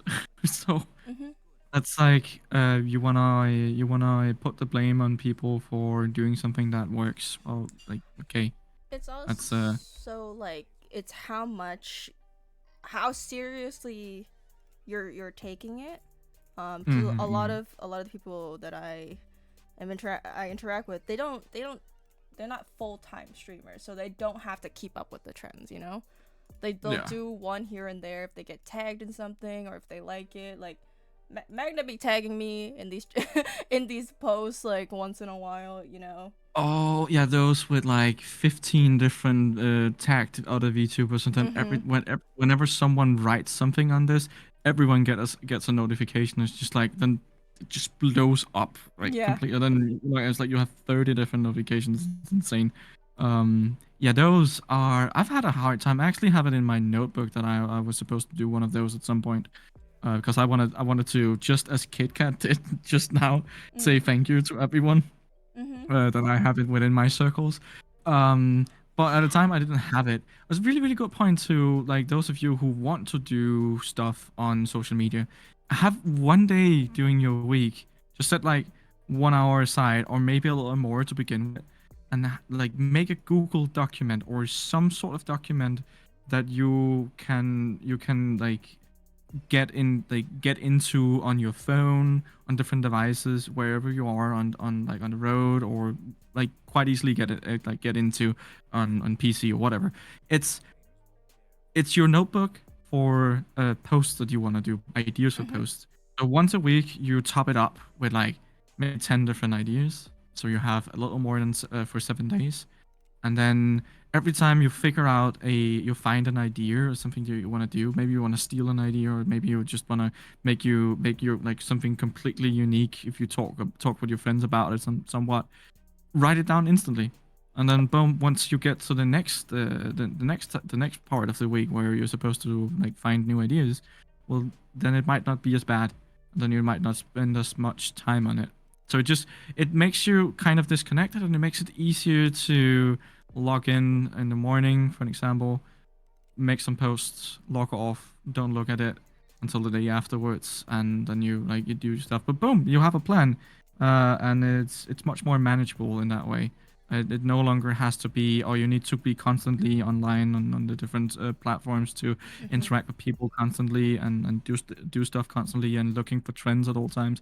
It's just whenever it happens, then it happens. And yeah, while maybe difficult for a person just starting out, because you might not have an idea what really works and what works, and reach is a huge thing. The strategies that I'm using doesn't work for a person with lesser followers because they just don't have the reach. Also, Mhm. part of like the whole social dynamic. It actually is much more common and very like normal, subconscious thing. Oh, you have less followers, then I don't want to interact with you for some reason, Uh-huh. which is like, what the fuck? Yeah, right. Um, For me, I like stuff that is quick and easy to do, and like I can do consistent. So now like there's a bunch of stuff that help me that is just like second nature. It's kind of like autopilot. hmm, I post a so there's this feature on Twitch where you can size your clips to be portrait, mm-hmm, and I post a TikTok and YouTube short. It's the same video every day. Um just to be consistent, and maybe it will do well. I mean, I have consistent um likes on my TikToks. It can be just a basic clip, but I'm mm-hmm. pumping out I'm quote unquote pumping out content Oh yeah, consistently. you are. Um Oh yeah, oh yeah. Your TikTok is doing fairly well actually. all It's all of my old, so I have 3,000 followers because one time I posted a plush, it's my pinned TikTok, by the yeah, way. I see it Bald when you're. Bakugo. Wait, uh is it yours? Oh no, it just have different sound on it. it's And it's that my plushie. I had a friend who used to be a VTuber, who made a very viral I need friends to play Valorant with Mhm. TikTok, and ended up having so many thirsty dudes coming after her that Yeah. she just like she got too much. She had to stop. So she created a new name for herself and like tried in a different manner. And she's not streaming any longer, unfortunately. But it was just one funny situation. Like I have one TikTok video with over 1,000 views, and then it just fell off. I haven't posted for a very long time. Mhm. And the one that I did post only got 5 views. It seemed like my TikTok reach just completely died. I haven't looked into it so much for like a few months now. Generally, really don't understand the dynamics of TikTok. If it's Me like neither. if it's a daily thing. I don't either. I just like, you know, if it blows up, it blows up. If it doesn't, I put stuff out there, you know. Mm-hmm. Um. TikTok was for me to like for a point like a really good way to like immediately get a lot of attention, Mhm. because if you do it for you page style stuff, then it like arrives on people's for you page, Yeah. and then they see it almost immediately. Like it will be like 30 minutes or so, and then you have like 200 views or so, and maybe it's something. Maybe you make it something. I'm live right now, so it's essentially turning it into I'm going live right now. Post, come see me on Twitch, something like that. It's a really good idea to have a little blip coming into the video, like, oh, by the way, watch me on Twitch. I'm live right now. It doesn't have to be anything big, a big part of the video, you know. I think that's a great idea, but I don't know about TikTok right now. What's up? What's up with that platform? Is it doing well? Because I heard it was getting cancelled. I have no idea. It's Hmm. for me. I feel like so currently it's like it's my most difficult. So I don't know why. I think it's the simplicity of X that it's the most popular and easiest way to connect with people. I have a couple of other VTubers following me back on TikTok. I just think that the engagement, like trying to network through TikTok, is kind of awkward. Oh yeah, you definitely don't do that. I think I Yeah. was like, actually, I have some results on that. Let me just see. So in terms of platforms, what people use, 93% of okay, so there's like, how many respondents were there? I think it was like 75 or so. 93% of the response, and it's a multiple choice, by the way, so you can choose different platforms. So Mhm. 93% doesn't that's not everyone. That's just everyone is using this, and then they're also using other platforms. But yeah, 93% are on Twitch, and then 59% are on YouTube. 29 is on TikTok. 86% is on Twitter, or X as they call it. Mhm. 1% is on Kick, Oh and God. 71% is on Discord. Mhm. 1% on Blue Sky. 5 on Instagram. Threads doesn't exist. Bilibili somehow doesn't exist either. I think it's because the participants are just primarily Western. Yeah. Bilibili is Chinese. Mhm. So there it is. And then there was someone who mentioned Facebook. Oh, that's interesting.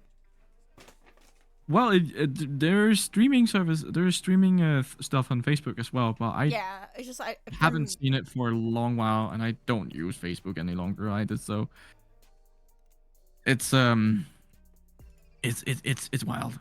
Like, Mhm. yeah, TikTok is just not a platform for networking. I think all that much. Mm-mm. It's sure you can make people know that you are looking at them, and like, I think my first interaction with you was through TikTok as well. But yeah, Twitter.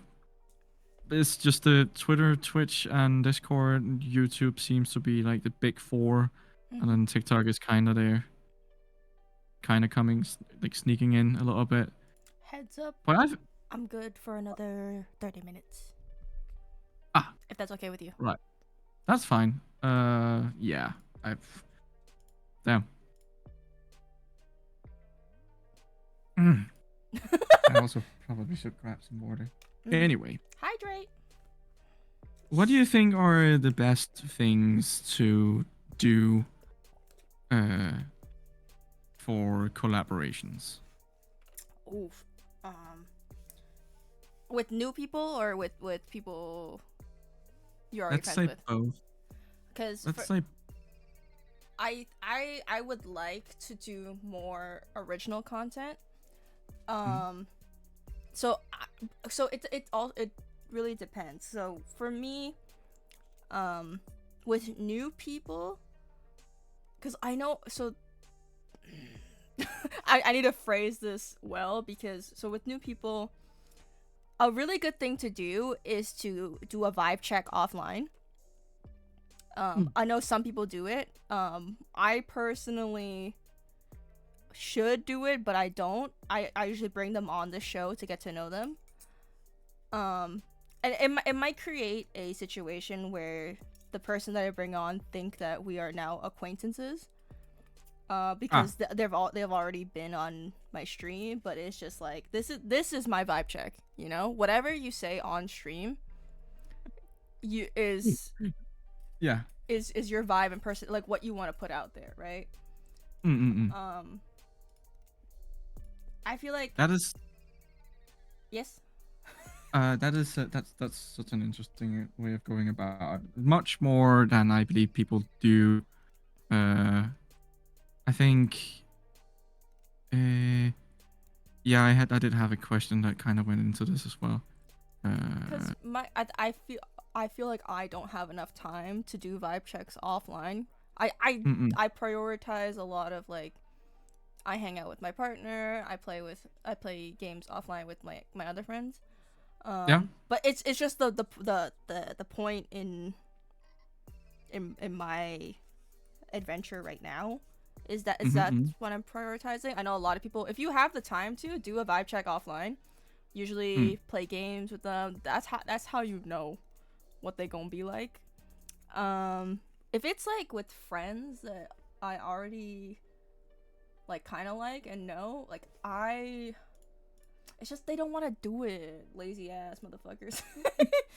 I have like all these great ideas. I also have to plan for them. Like I did one of my favorites was I invited like my Canadian friends and my American friends, and we just compared slang, and we were like arguing for like 2 hours.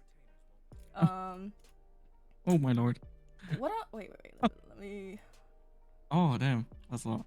Let me find out my original ideas. Okay, because I also have a post where I have my current goals, where I want to host a tournament.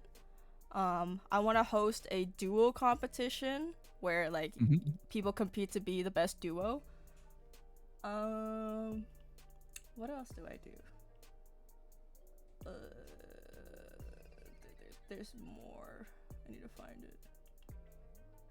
Oh, I do competitions with other like VTuber groups. There's this group called Calmatech where I'm pretty close with the guys from Calmatech, so when I hit them up, I'll be like, we'll do my org versus your org, so we can promote both of our groups. But it's all fair and love and war, you know? Yeah. Just like the Whiskey Wars. The Whiskey Wars, yeah. Oh my god. I enjoy party games a lot. Like if we're so when I did Overwatch Mondays, right? There were some weeks where we would always invite new people just to see, like, get the general vibe, but there's a lot of like regulars, right? Yeah.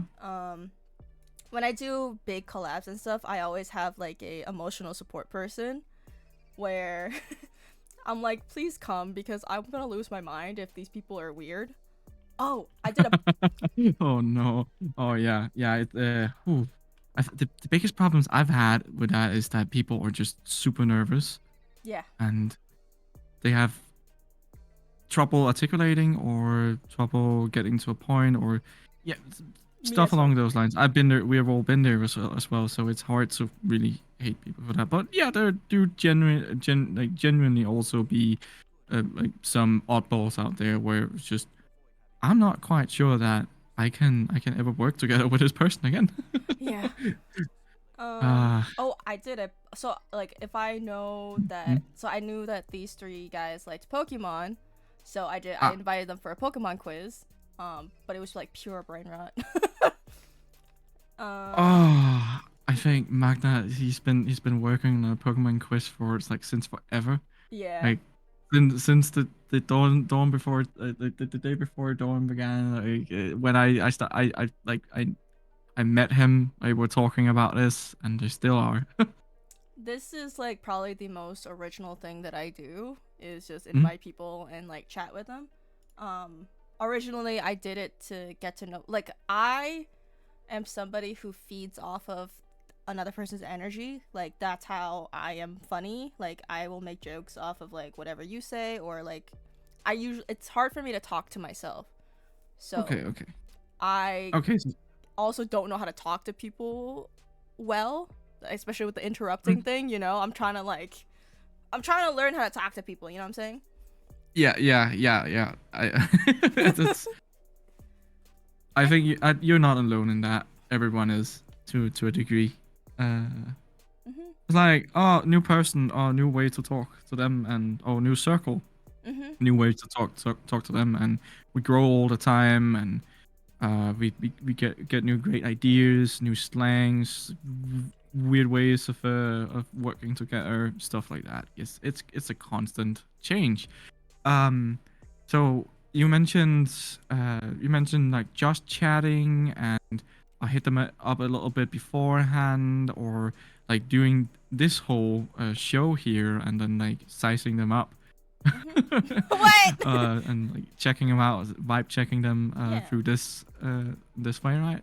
So that's like a lot of a bunch of different ways. Like, so my interaction with you was after I think my post of like thesis stuff. You Yes. reached out and said, my survey. You reached out and said, "Oh, that sounds really interesting. May I interview you on my show? I have this thing going on and very much want you to be there." I was like, "Oh, that sounds really interesting." Not gonna lie though, I thought it would be much more formal. I was like, "Interview." Oh, because I come from an academic background, so Right.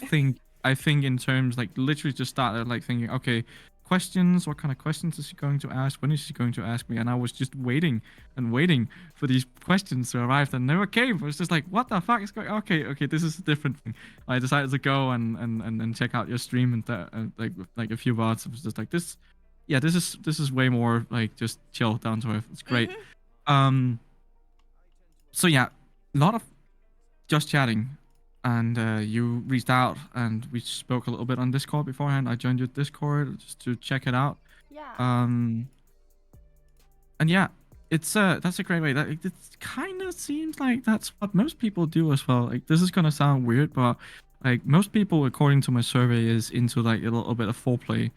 Kinda. They do. I would go into your just like start like really really small, and I would like a few of your posts, and then on your different platforms maybe.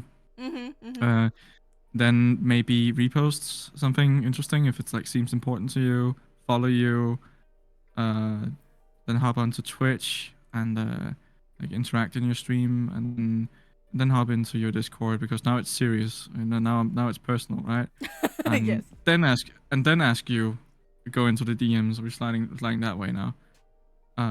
And boom, very very organically, I've just I've made you uh like able to to essentially, I have eased my way into your attention, essentially. Mhm. uh and that's what most people find the best way to go into to start to connect with others. As Yes. for activities, most people like to play games Yeah. inside and outside of streaming. uh And then there's like a on the other hand, there's a bunch of people who also prefers to be referred by friends instead of like having them, because it kind of feels like enforced, because there's a lot of bots out there and people scammers and stuff, so they have closed DMs and stuff. Mhm. So it needs to be a little more inside a formal, kind of like a little bit royal ish, we only go in these circles because we're scared or something. Mm-hmm. And then I have one more question for you as well, so we don't take it too far. Yeah. But when do you consider a like like a networking session or a collaboration successful? Oh, yes. Successful, huh? I think all of them, no matter. Okay, so it's just my way of viewing things is I will always learn something from every time that I do this. Mm. I feel like I think it has to be multiple times of connecting with someone to be like we have a bond now. You know what I'm saying? Mm. I think after the first time, that is the start. That is the first instance of a success. Oh shit, successful. English is Yes. hard. Yes, it is. Successful networking, interaction, because like we already, talk to each other. We have streamed this one thing together, but keeping up with somebody, like, to know that they have an interest in you and that they won't forget you, because there's so many people that, like, you have to put in perspective of how many people they're interacting with as well. You know, you're not the only Yeah. one that's reaching out to maybe tens of people. You need to, like, make them remember you. So if Mm. every time you come into their chat and they call you by your name, that is when you know that, like, they remember you. Like, I think for me it's completely different, because if you remember that I'm Chibi because my name is K Richibana, like, on Twitch, right? If I come Mm. into your chat and you call me by, like, Chibi, like my nickname, it's like I've made it. It's like Oh man. you remember that I am called this, even though my name says differently. I'll say, like, because, like, the people I'll call out would be By the Way Blue. I've collaborated with multiple times. J1, like, these bigger Tempo, like, these bigger than me content creators, but they're not the type of people who care about the numbers and stuff. They just want genuine vibes. Mm. Those are successful networking for me. Like, Okay. only because, like, you know, they remember me. They want to keep hanging out with me, even though it's been maybe Mm-mm-mm. 2 or 3 instances. Like, if they keep coming back, that's a network success. If they don't come back, then that's a fail. Okay. If A you lot go of into their chat and they ghost you, that's when you know. yeah. So if you've done some stuff together with them, and then they just don't reciprocate Mhm. it. That's when you know you should probably not do it. Uh, it's Maybe they don't like your vibe, and, like, you need to be a grown up and move on. yeah. Yeah, exactly. Not everyone can be friends. That's just how it is. That's my Uh, biggest thing. right. So I have some results on that question too. Do you want me to list those up as well? Yeah. Let's go. Yay. Right. So most people are interested in most people are interested in or like see the networking as a successful experience when they find that there are grounds for being friends afterwards. Yeah. So that's a little bit of like the nickname stuff. Mhm. Yeah, there's different ways for people to kind of like, oh, we seek each other out afterwards, Mhm. and there is like a balance between both parties doing it. Then next to that, there is something more professional. I suppose you could call it, like when both parties gain something from it. Right. I was gonna say the business benefit. Well, it's just my personal thing is just like it's a Mm, bonus. I don't really mm, mm, if you're collaborating with me, you don't need to promote me.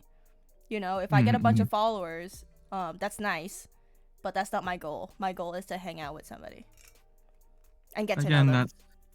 that's I think that's the nature of the situation. This is a multiple choice question as well, Hmm. meaning that people who said the first that they want the first, like they think the first thing is a like a part of a like a successful networking experience, then they can also think the next one is. So it can go together. I think I picked both. Um, I don't remember. Personal growth, so they see more viewers or see something somewhere. That's like really funny because bigger VTuber says that they have lesser viewers um during the collaboration streams, but then there's clips from those streams that do really really well for Hmm. some reason, like much better than their own solo stuff, um and that makes up for the experience and their opinion. um I sometimes see more. Actually, no, I don't really see much more stuff on my end when I do collabs. Recently, a little bit, but I think I've been out of streaming for a while because of my thesis stuff. Hmm. And recently, sort of came back. It's really back next week. Kind of still like just getting on top of just being completely uh, uh glue brain to books over this past 2 months ish. So it's a recovery statement. Um, then the least thing that the least considered thing in like being a successful experience in networking was that they get to learn from others. And while supposedly not super important, Hmm. it's it's the biggest thing for collaboration or networking. It's like you get to share information somehow. Maybe it's not intentional, Right. but us talking like this, you are gaining something for your content through this, but we're also just sharing information back and forward, inspiring each other. And you know, we haven't really done stuff together before, Yeah. but now we are, and that means that we are sharing stuff. So you're learning stuff for me, and vice versa. Yeah. And It I get to depends take on. this somewhere else, and you get to take this somewhere. It could even be a bad experience, an example. So, yes. I was gonna say it depends on the type of content that you're collaborating on. Hmm. I feel like people don't, and it's also your perspective, right? I feel like people don't think that they're learning anything when they're collaborating, especially if you're playing a game. Because obviously, me and you sitting here bouncing ideas off of each other, that's a learning experience. Every time I do Hmm. this, I either learn what I can improve on the show, or I'm constantly just learning about people because we're on a one-on-one kind of conversational thing. Hmm. But if you're playing like a game with somebody and you're kind of like locked in the game, Or it's a it's, different thing. if in my perspective, maybe if you do some self-reflection, then that's where the learning comes in. But people don't take that into account, right? They're like, oh, I just played a game with this person. You kind of Yep. like, if you did some self-reflection, you kind of learn that, oh, I wasn't engaging with the person I was collabing with. I wasn't really reading chat when I was collabing with this person. You kind of like, if you do Mhm. self-reflection, that's the learning lesson, but people don't really think about that, which is probably why that is the least picked answer. Hmm. Maybe, perhaps, I don't know. Possibly. That's a good way of thinking about it. There is a oh, I have an example on that. So I do stuff with Magna a lot of times. On Sundays, I have done so for a while, Mhm. and Magnus as the bigger streamer has more activity in his chat, and I usually don't do stuff on like early in the mornings, so Mhm. most of my viewers weren't really awake at that point.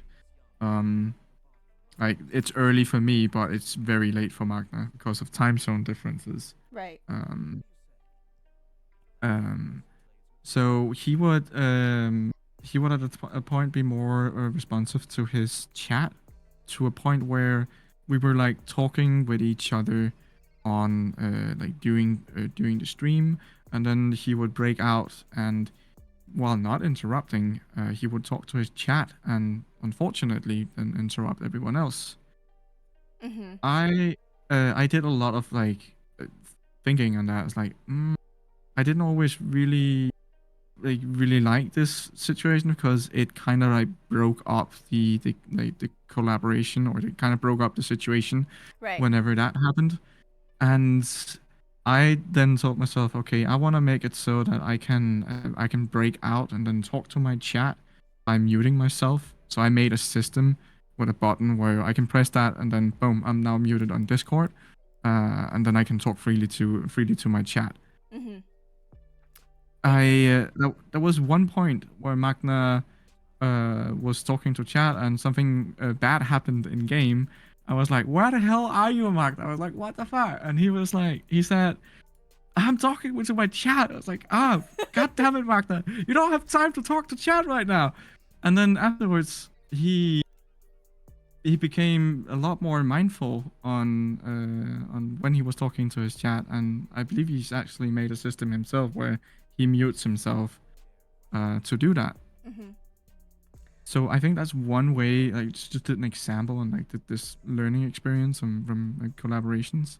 Right. Maybe not successful, super, but you know we both sort of learn from each other in that sense. Mm-hmm. I think it's just straight up communication. Like you vocalize your concerns, and then he kind of um like I would say learn from that, and like when he collabs with you, it's implementing that system so you don't feel disrespected. You know what I'm saying? Because for me, like if he's collabing with me, we all of us are like mics on, we'll be talking to chat all the time. Yep. I have a friend, the person I mentioned earlier, Gwyn. She does that too. So when we were doing a Fortnite collab, and I wouldn't hear for her for like minutes on end because she was talking to her chat and she was muted. Oh, and since you forgot to unmute, oh, that's a common one, I think. Yeah. But like it depends on who you're collabing with, right? And what they're comfortable with. That those are the type of learning lessons, I guess, because like Yeah, because for a new group, that's you don't have this you don't have the strings to really pull on, kind of gauge the, oh, am I over the line now, or is it still fine? Am I still being within limits of like what people, because you know the people and like their temper and stuff like that. So once you have gotten people to know, then it's easier to break in and just talk to chat whenever, and people won't really care because you did it in a skillful way that's only learned through experience. I suppose you could call that. Yeah, 100. What is your what's your opinion on talking to chat while streaming then in collabs? It really depends. I think the bigger the streamer, like because like I'm someone who doesn't have an active chat all the time, so I don't usually mute because I'm not talking to anybody most of the time. It also depends on the situation. Like if we're just vibing and hanging out, and like somebody mentions something in their chat, you know, the chat can still hear me, so sometimes I will play off of what their chat is saying because no one's talking in my chat. You know, if their chat said something funny, and then they'll ask a question to me about what their chatter said, like it creates a moment. Like I think that's that moment with you and Magna is super funny, and I think some people would like appreciate that because it's so real and raw. Bless you, Chatterino. Bless you. Yes, I love that. I love that program too. It's and like to be honest. So yeah, it can be like honestly, some people do dislikes like people for like talking to others in chat, but like while they're collabing, and like god damn it, it's still content. Mhm. Figure out a way to make it content. Then just make fun of it. Mhm. Poke some fun. Like gosh dang it. It's really it's very self-centered to be frustrated about it. Mm. And I realized that in the situation, like this is actually my problem. I'm angry about Magna trying to make sure that the viewers are like kept engaged. Mhm. Because when we're doing collabs, like yeah, sure we're sitting on each other's channels, but everyone is watching the same thing sort of Mhm. like besides overlays and stuff like But everyone is watching the same thing so it's you're it in it too. it's not a bad thing to be upset because it's not like flexing on somebody, but it's just like if you are not engaged with your chat and somebody, it's like why did you invite me here, you know what I'm saying? If you're gonna talk to your chat and not talk to me, Mm-hmm. it also gives that kind of vibe. I've had when I do this show, like some people, it's kind of mixed, right? I have guests who are just like, I won't stream my perspective because I want to be engaged with you. You know what I'm saying?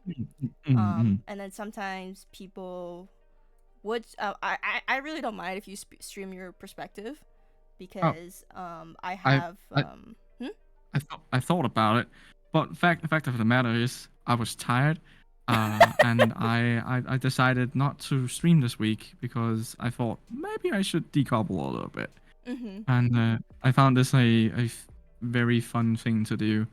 Uh, so I decided just to focus on your end instead. So Yeah. fine, be fine. But like if No you worries. ask beforehand, I feel like that's the respect that I have for somebody to be like, can I stream my perspective? I'm like, yeah, good. You asked, you go for it.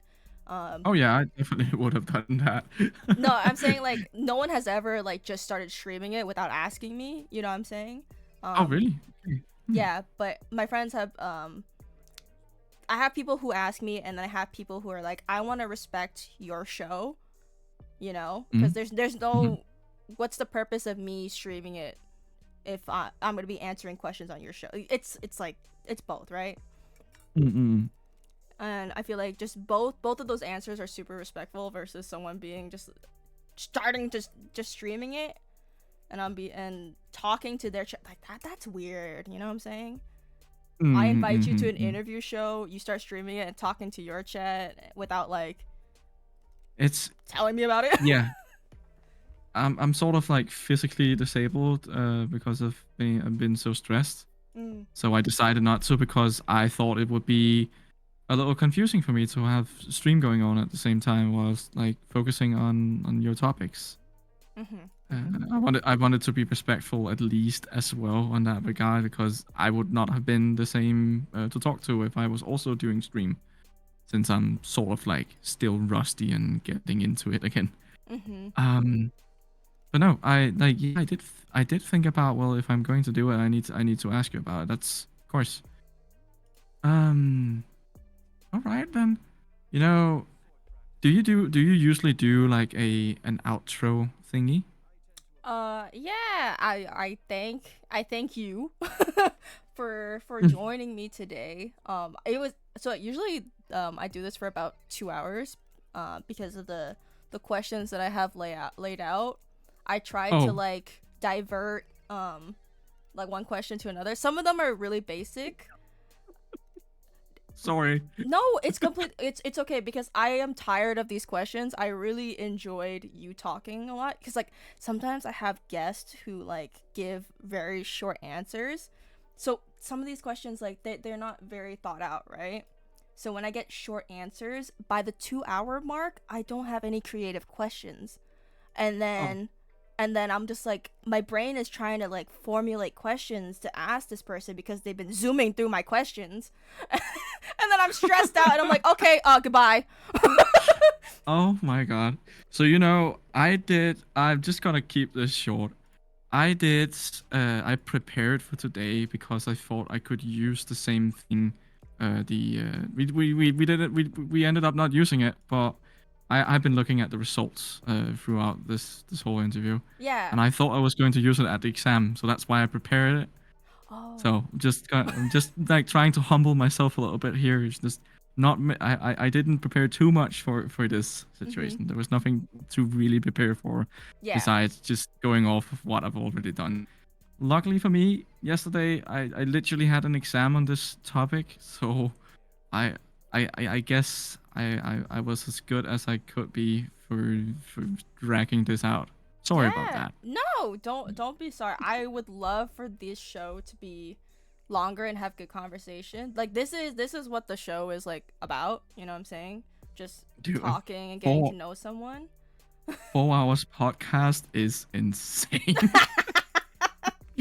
But That's a long it's that's a long drive. this is but like when you asked earlier, like how do you know it's successful, is that if you can keep me talking, that means I'm interested in what you're saying, right? Like I feel like we could talk for 10 hours about this topic, but I don't got 10 hours. No, no, I should probably also start thinking about sleeping. Honestly, At It's some getting point. late. But it's like Yeah. I'm engaged in the conversation. Like I have let me just like read to you some of the basic questions that I have, which is why these, like, if you're giving me short answers, it's not very engaging. And like I'm like, I have like, what got you started into VTubing? How long have you been streaming for? Your red flags, green flags, pickup lines, fucking your goals, and like Oh, it's just I see. basic stuff, you know? But that's why I always do that pre thing where I say tangents are encouraged, because I'm trying to formulate questions and pin you to the next conversation topic. It's just I how see. how I talk to I it's the questions are there just to have a starter, you know? And then once you tell me like the stuff that you like, I can ask you upon your interest. It's also like I want the show, so in case like if you have a new viewer, they can come back to this VOD and this video to get to know about you. Even if, or like if you're streaming and you answer these questions and like they're like, oh, I've never heard this story before, but it came out because you asked me X, Y, and Z question, you know? It's just like Interesting. I asked a lot of basic questions, just like, you know, what's your favorite color? What's your Yeah, favorite yeah. game? Those kind of Yeah, things. I recognized all of those little pop quiz answers from this very interview as well. You've just kindly just notched them in there just to keep the ball going. That's really cool. Got away. In I was gonna say there's some guests that like, so recently, so I'm trying to reform this to like doing more research into the guest instead of like just doing these, because like it gets boring, you know, asking your favorite this and this. So when I have newer guests now, I do my research and ask questions based on their streams or based on what I know about them. So for example, I recently have an semi Overwatch pro. Her name oh my god, her name is Kindred. And I prepared a lot of questions because I was interested in like the esports, you know, why they chose to be a VTuber, because of their like there's not a lot of esports pros who decide to VTube, you know? No. Yeah. It was we talked about this, and I was genuinely not sure if anyone existed within in that sphere. Yeah. I think there's a few who market themselves as like good at the games that they play. Some are good at FPS. Like there's one HoloLive VTuber who's like, she's insanely good, insanely good shot. But that's kind of the extent of it. Yeah. Not so much more. I try to be more personable when it comes to the questions. But I didn't prepare too much because I knew that we were going to discuss a lot about networking because of the questions that you wrote were really good. I was like, I'm just gonna use whatever you said. Every question is based on some of the theory stuff, like scientific theories. Mm-hmm. There's a few I wanted to change some of it, and like in fact, I did discuss with my professors that it should have been interviews instead. Because I wanted this to be inspiration for the approach that the methodological approach for networking, the Right. tool or the science sprint. However, it like at the end of it, it ended up being like only just a little thing that I used from the survey to put inspiration to the design sprint. It was Right. very small. It's just because of the nature of surveys. Surveys are you sitting and then like looking at the question, formulating your own answer. There's a bunch of the answers that just completely misses the mark. And there's a few of my results that are like it's non-multiple choice, but the like the total sum of a like a pizza circle diagram is not, it doesn't go up to 100% because some of the answers were just out of this world. It was not even Yeah. close. I So tried to articulate during that one because I'm just like every time I try to type something out. So when I talk, I sound very stupid. I wouldn't use the word stupid, but like not very articulative. But when okay. I try to sound professional. Ah, well, play with friend. It's very it was a very fun read, honestly. There's the answers are somewhat similar. It's similar enough to like sort of be categorized and coded into like same-ish answers. That's like a whole that's another approach to like doing science within this field. Mm-hmm. Um, but it's just a lot of it's very memeish. I think I would call it that. It's like there's a lot of short sentences I and was a wondering lot of that. like online language, and you know you Yeah, really yeah, I have was to wondering be that. an insider. So that this whole science field is really tough Yeah. because like the whole point of science is to make it falsifiable, make it like make it so that someone can follow these steps Mm-hmm. and then do it and then test it and see if it's true in a different environment and so on. But there's not a lot of people, like just honest to God, not a lot of people is gonna be able to do this exactly because I had some leeway into the community with doing the survey.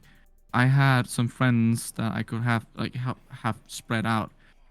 It's also really hard to just like go into people's DMs. I was thrown out of a few communities because I was DMing people from other like through other communities where I was given the go to actually do that.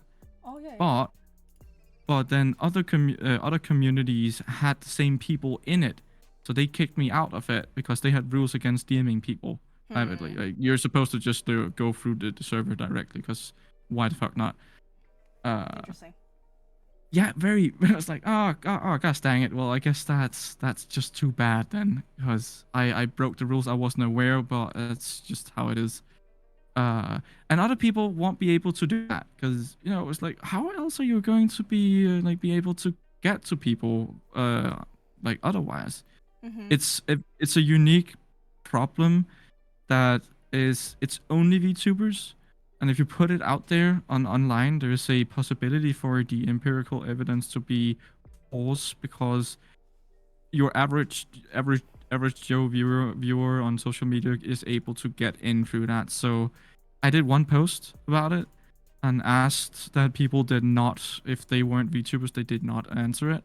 And then I just tried to DM as many people as possible because that was sort of the only like real way of making this science. Yeah. Um 100%.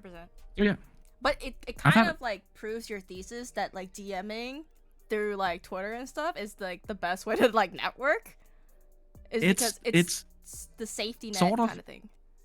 it sort of is and then not. So DMing is like that's the personal part, right? Right. uh Me and you had a little bit of interaction beforehand, and that's what people said, like The first thing is the organic way of like we start very lowly and then we ease our way in slowly through different levels of interaction. So first we like a few things and then we go and maybe repost something, then we follow, then we go to Twitch and we watch the streams, interact with them, then go to Discord, blah blah blah.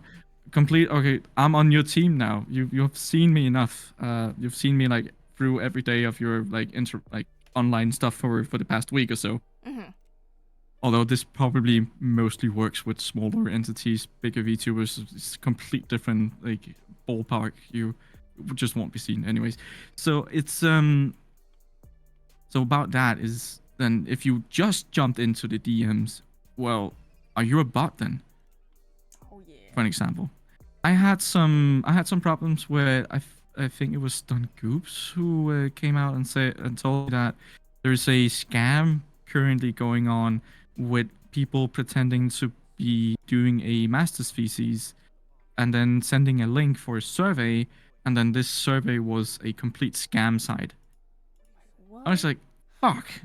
I'm using the official portal from a university Yeah. to do this questionnaire, and uh, it does not look like your like everyday normal web page. It's called Survey Sacked. Mm-hmm. So it has survey in its name, but you never know what web pages. Like if I was just some rando dude who was really like really sussy and wanted to steal your credit information or Oh. whatever, maybe that's a way to make a something look like it. Okay, that happened to me too. So, because I have like you know how I said I have the copy and paste of invite people to my Discord server. Mm-hmm. So what happened? So this girl, she said, "Well, I feel so bad because her message was, is this legit?" I'm like, you don't you don't ask scammers if things are legit. Oh They're, no, yeah. But she got invited to a Discord server and her Discord got hacked. Which is why she was like skeptical Yeah. about. Of course, yeah. Yeah, and it's just like I completely understand, you know. I'm sorry that happened to you, but I'm just out here just trying to network people. Mm-hmm. I'm like, whenever you feel comfortable to come back on Discord, like I'm not going anywhere. Like my Discord server is always open. So I was just like, we're gonna do the slash Discord in the chat, and then I you don't have a command for that. I don't got a command. It's in, No. it's in my about me. So. Oh, okay. Yeah. It is All what right. it is. It wasn't as popping as like when people it first started. I mean, you'll see people talking here and there. Mm-hmm. I wanted it to be. I'm surprised that no one uses it for like the purpose that I thought it was gonna have, which is like people planning their collabs in. Actually, people have been doing it recently, so I can't say that entirely, but like I have a full section for collabs. So like, Oh, damn. yeah, so people can ping each other for certain games, post their collab sheets, Ooh. and then just like if you just want to hang out, you can hang out. But I think it all starts with you. Like if you put yourself out there and like you wanna do something, then you ask for it. You know what I'm saying? That I think a lot of people are shy. They're in a new space. They're not gonna be greedy and be like, "Hey, you want to play this game?" You know. But Yeah, there's it's that's the like the kid who comes up like, do you have games on your phone? do you get Step games me on your in, phone? completely stepping over lines like that, dude. Okay, you're in my DMs. What the fuck? Yeah. uh, I'm that's scared of DMs. It's a personal thing. It's like getting a letter kinda on these platforms. I get that a lot of people like do it a lot, but it's just an accumulation of things over time. Like I mentioned earlier, like one of my friends has like 50 messages, conversations, and group chats going on at like any given second. So everyone knows, oh, it's gonna take a little time for this person to go get back into some of the conversations sometimes, but it's just so much that Mhm. he kind of had to dial a little bit back on it. But on the Yeah. other hand, it's very necessary. Uh, Personally, I wouldn't recommend the first thing to do is to just like straight up DM anyone. Go with the organic way. It's not. It's very time consuming. I know. It's Mhm. easier to just throw your credentials and everything in their face. Yeah. But it's. I think more often than not, it won't really work. Especially if you don't have anything in common with these people already. I most of the people that actually like answered me on my like request for them to like plan out like fill out the survey was people I had some sort of connection to, Mm. like maybe shared mutuals or stuff like that. Mhm. Mhm. Righty then, I believe I have taken enough of your time. Nah, it's good. We're Gucci. We definitely can hang out again. Um, also time zones are hard, but we'll make it work. It's super late for you now, isn't it? No, it's only 6 p.m. PM. Oh, Yeah, well it's that's evening. easier. Yeah. Yeah. No, it's like 12 a.m. 12. Fuck. It's midnight for me now. Oh, Uh, Betty Boos. See. um. Oh, Huh. it's fine. I don't have anything to do besides my girlfriend going to bed and having to get up early tomorrow. Mm. So, I but yeah. hope you enjoyed your time here. We had really good discussions, good talks. Oh yeah. It was very formal. I think. I don't know. Not super jokish. I'm sorry. I'm usually more jokish, and I pretend to be more of a silly goober blooper thingy. But yeah, my brain is just busted. I need some time to recuperate. No, It's I gonna get take a that. while. Mm-hmm. I sense I spoke to Magna about this as well. I sense that I'm going to become a little unhinged over these coming months because Oh no.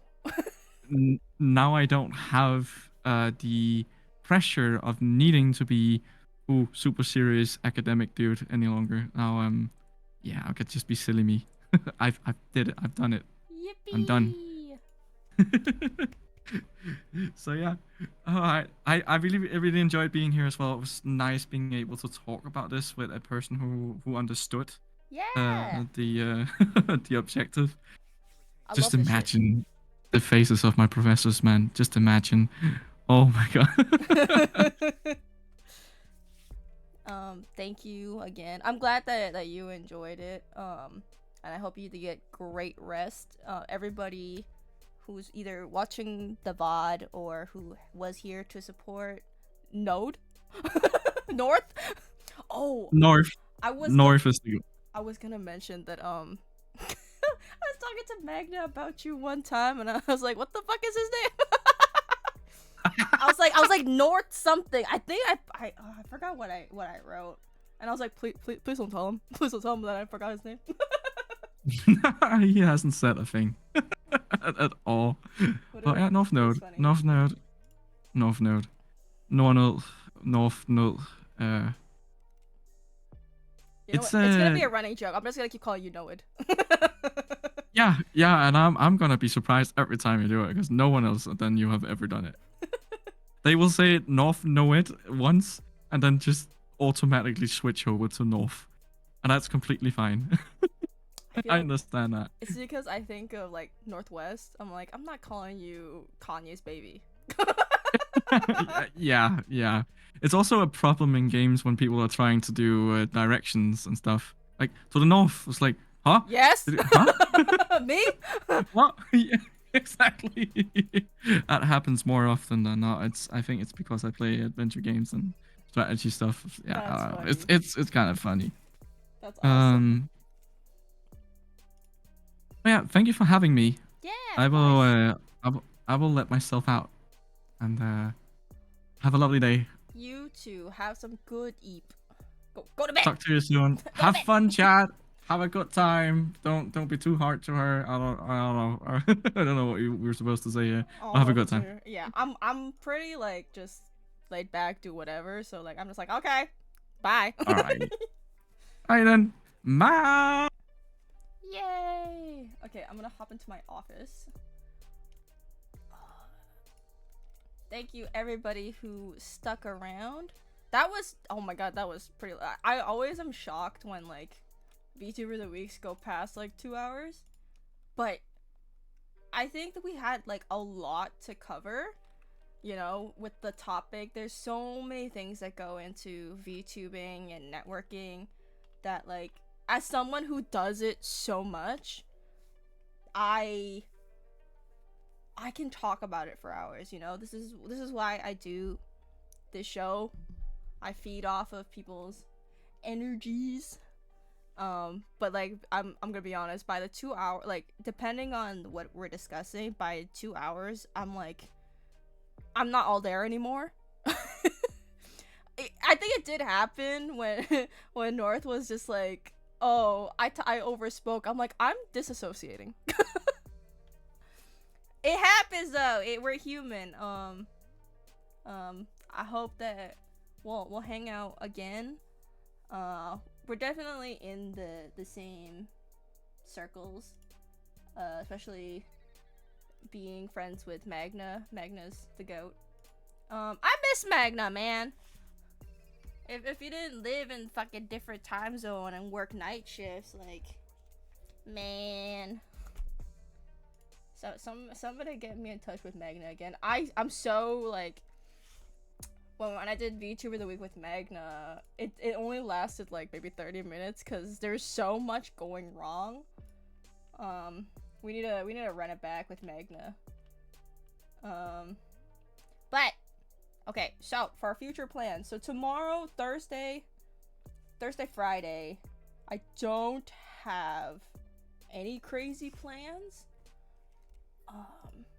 I'm debating if I want to raid Roxanne, but he might just stop streaming soon. Fucking. So on Saturday we gotta play the losers bracket. I'm like so confused on what's going on. There's kind of like a bit of with TwitchCon happening. There's just so much things going on in that Overwatch tournament that I don't know, man. But like talks like these kind of make me inspired to start working on the projects that I want to work on. But at the same time, like, I don't know, I'm tired and lazy. Oh, I've also been having a lot of health issues. I didn't mention that. I'm kind of just like slowly doing. So first and foremost, I need to work to make money, so then I can do this without stressing out about money. Second of all, my body has been, that's why I have been streaming less, but I'm trying to keep consistent. My body has been giving out on me. I'm trying my best,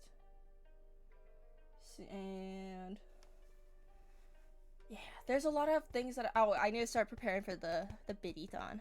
That's my main thing that I need to start doing. So I'm gonna go do that.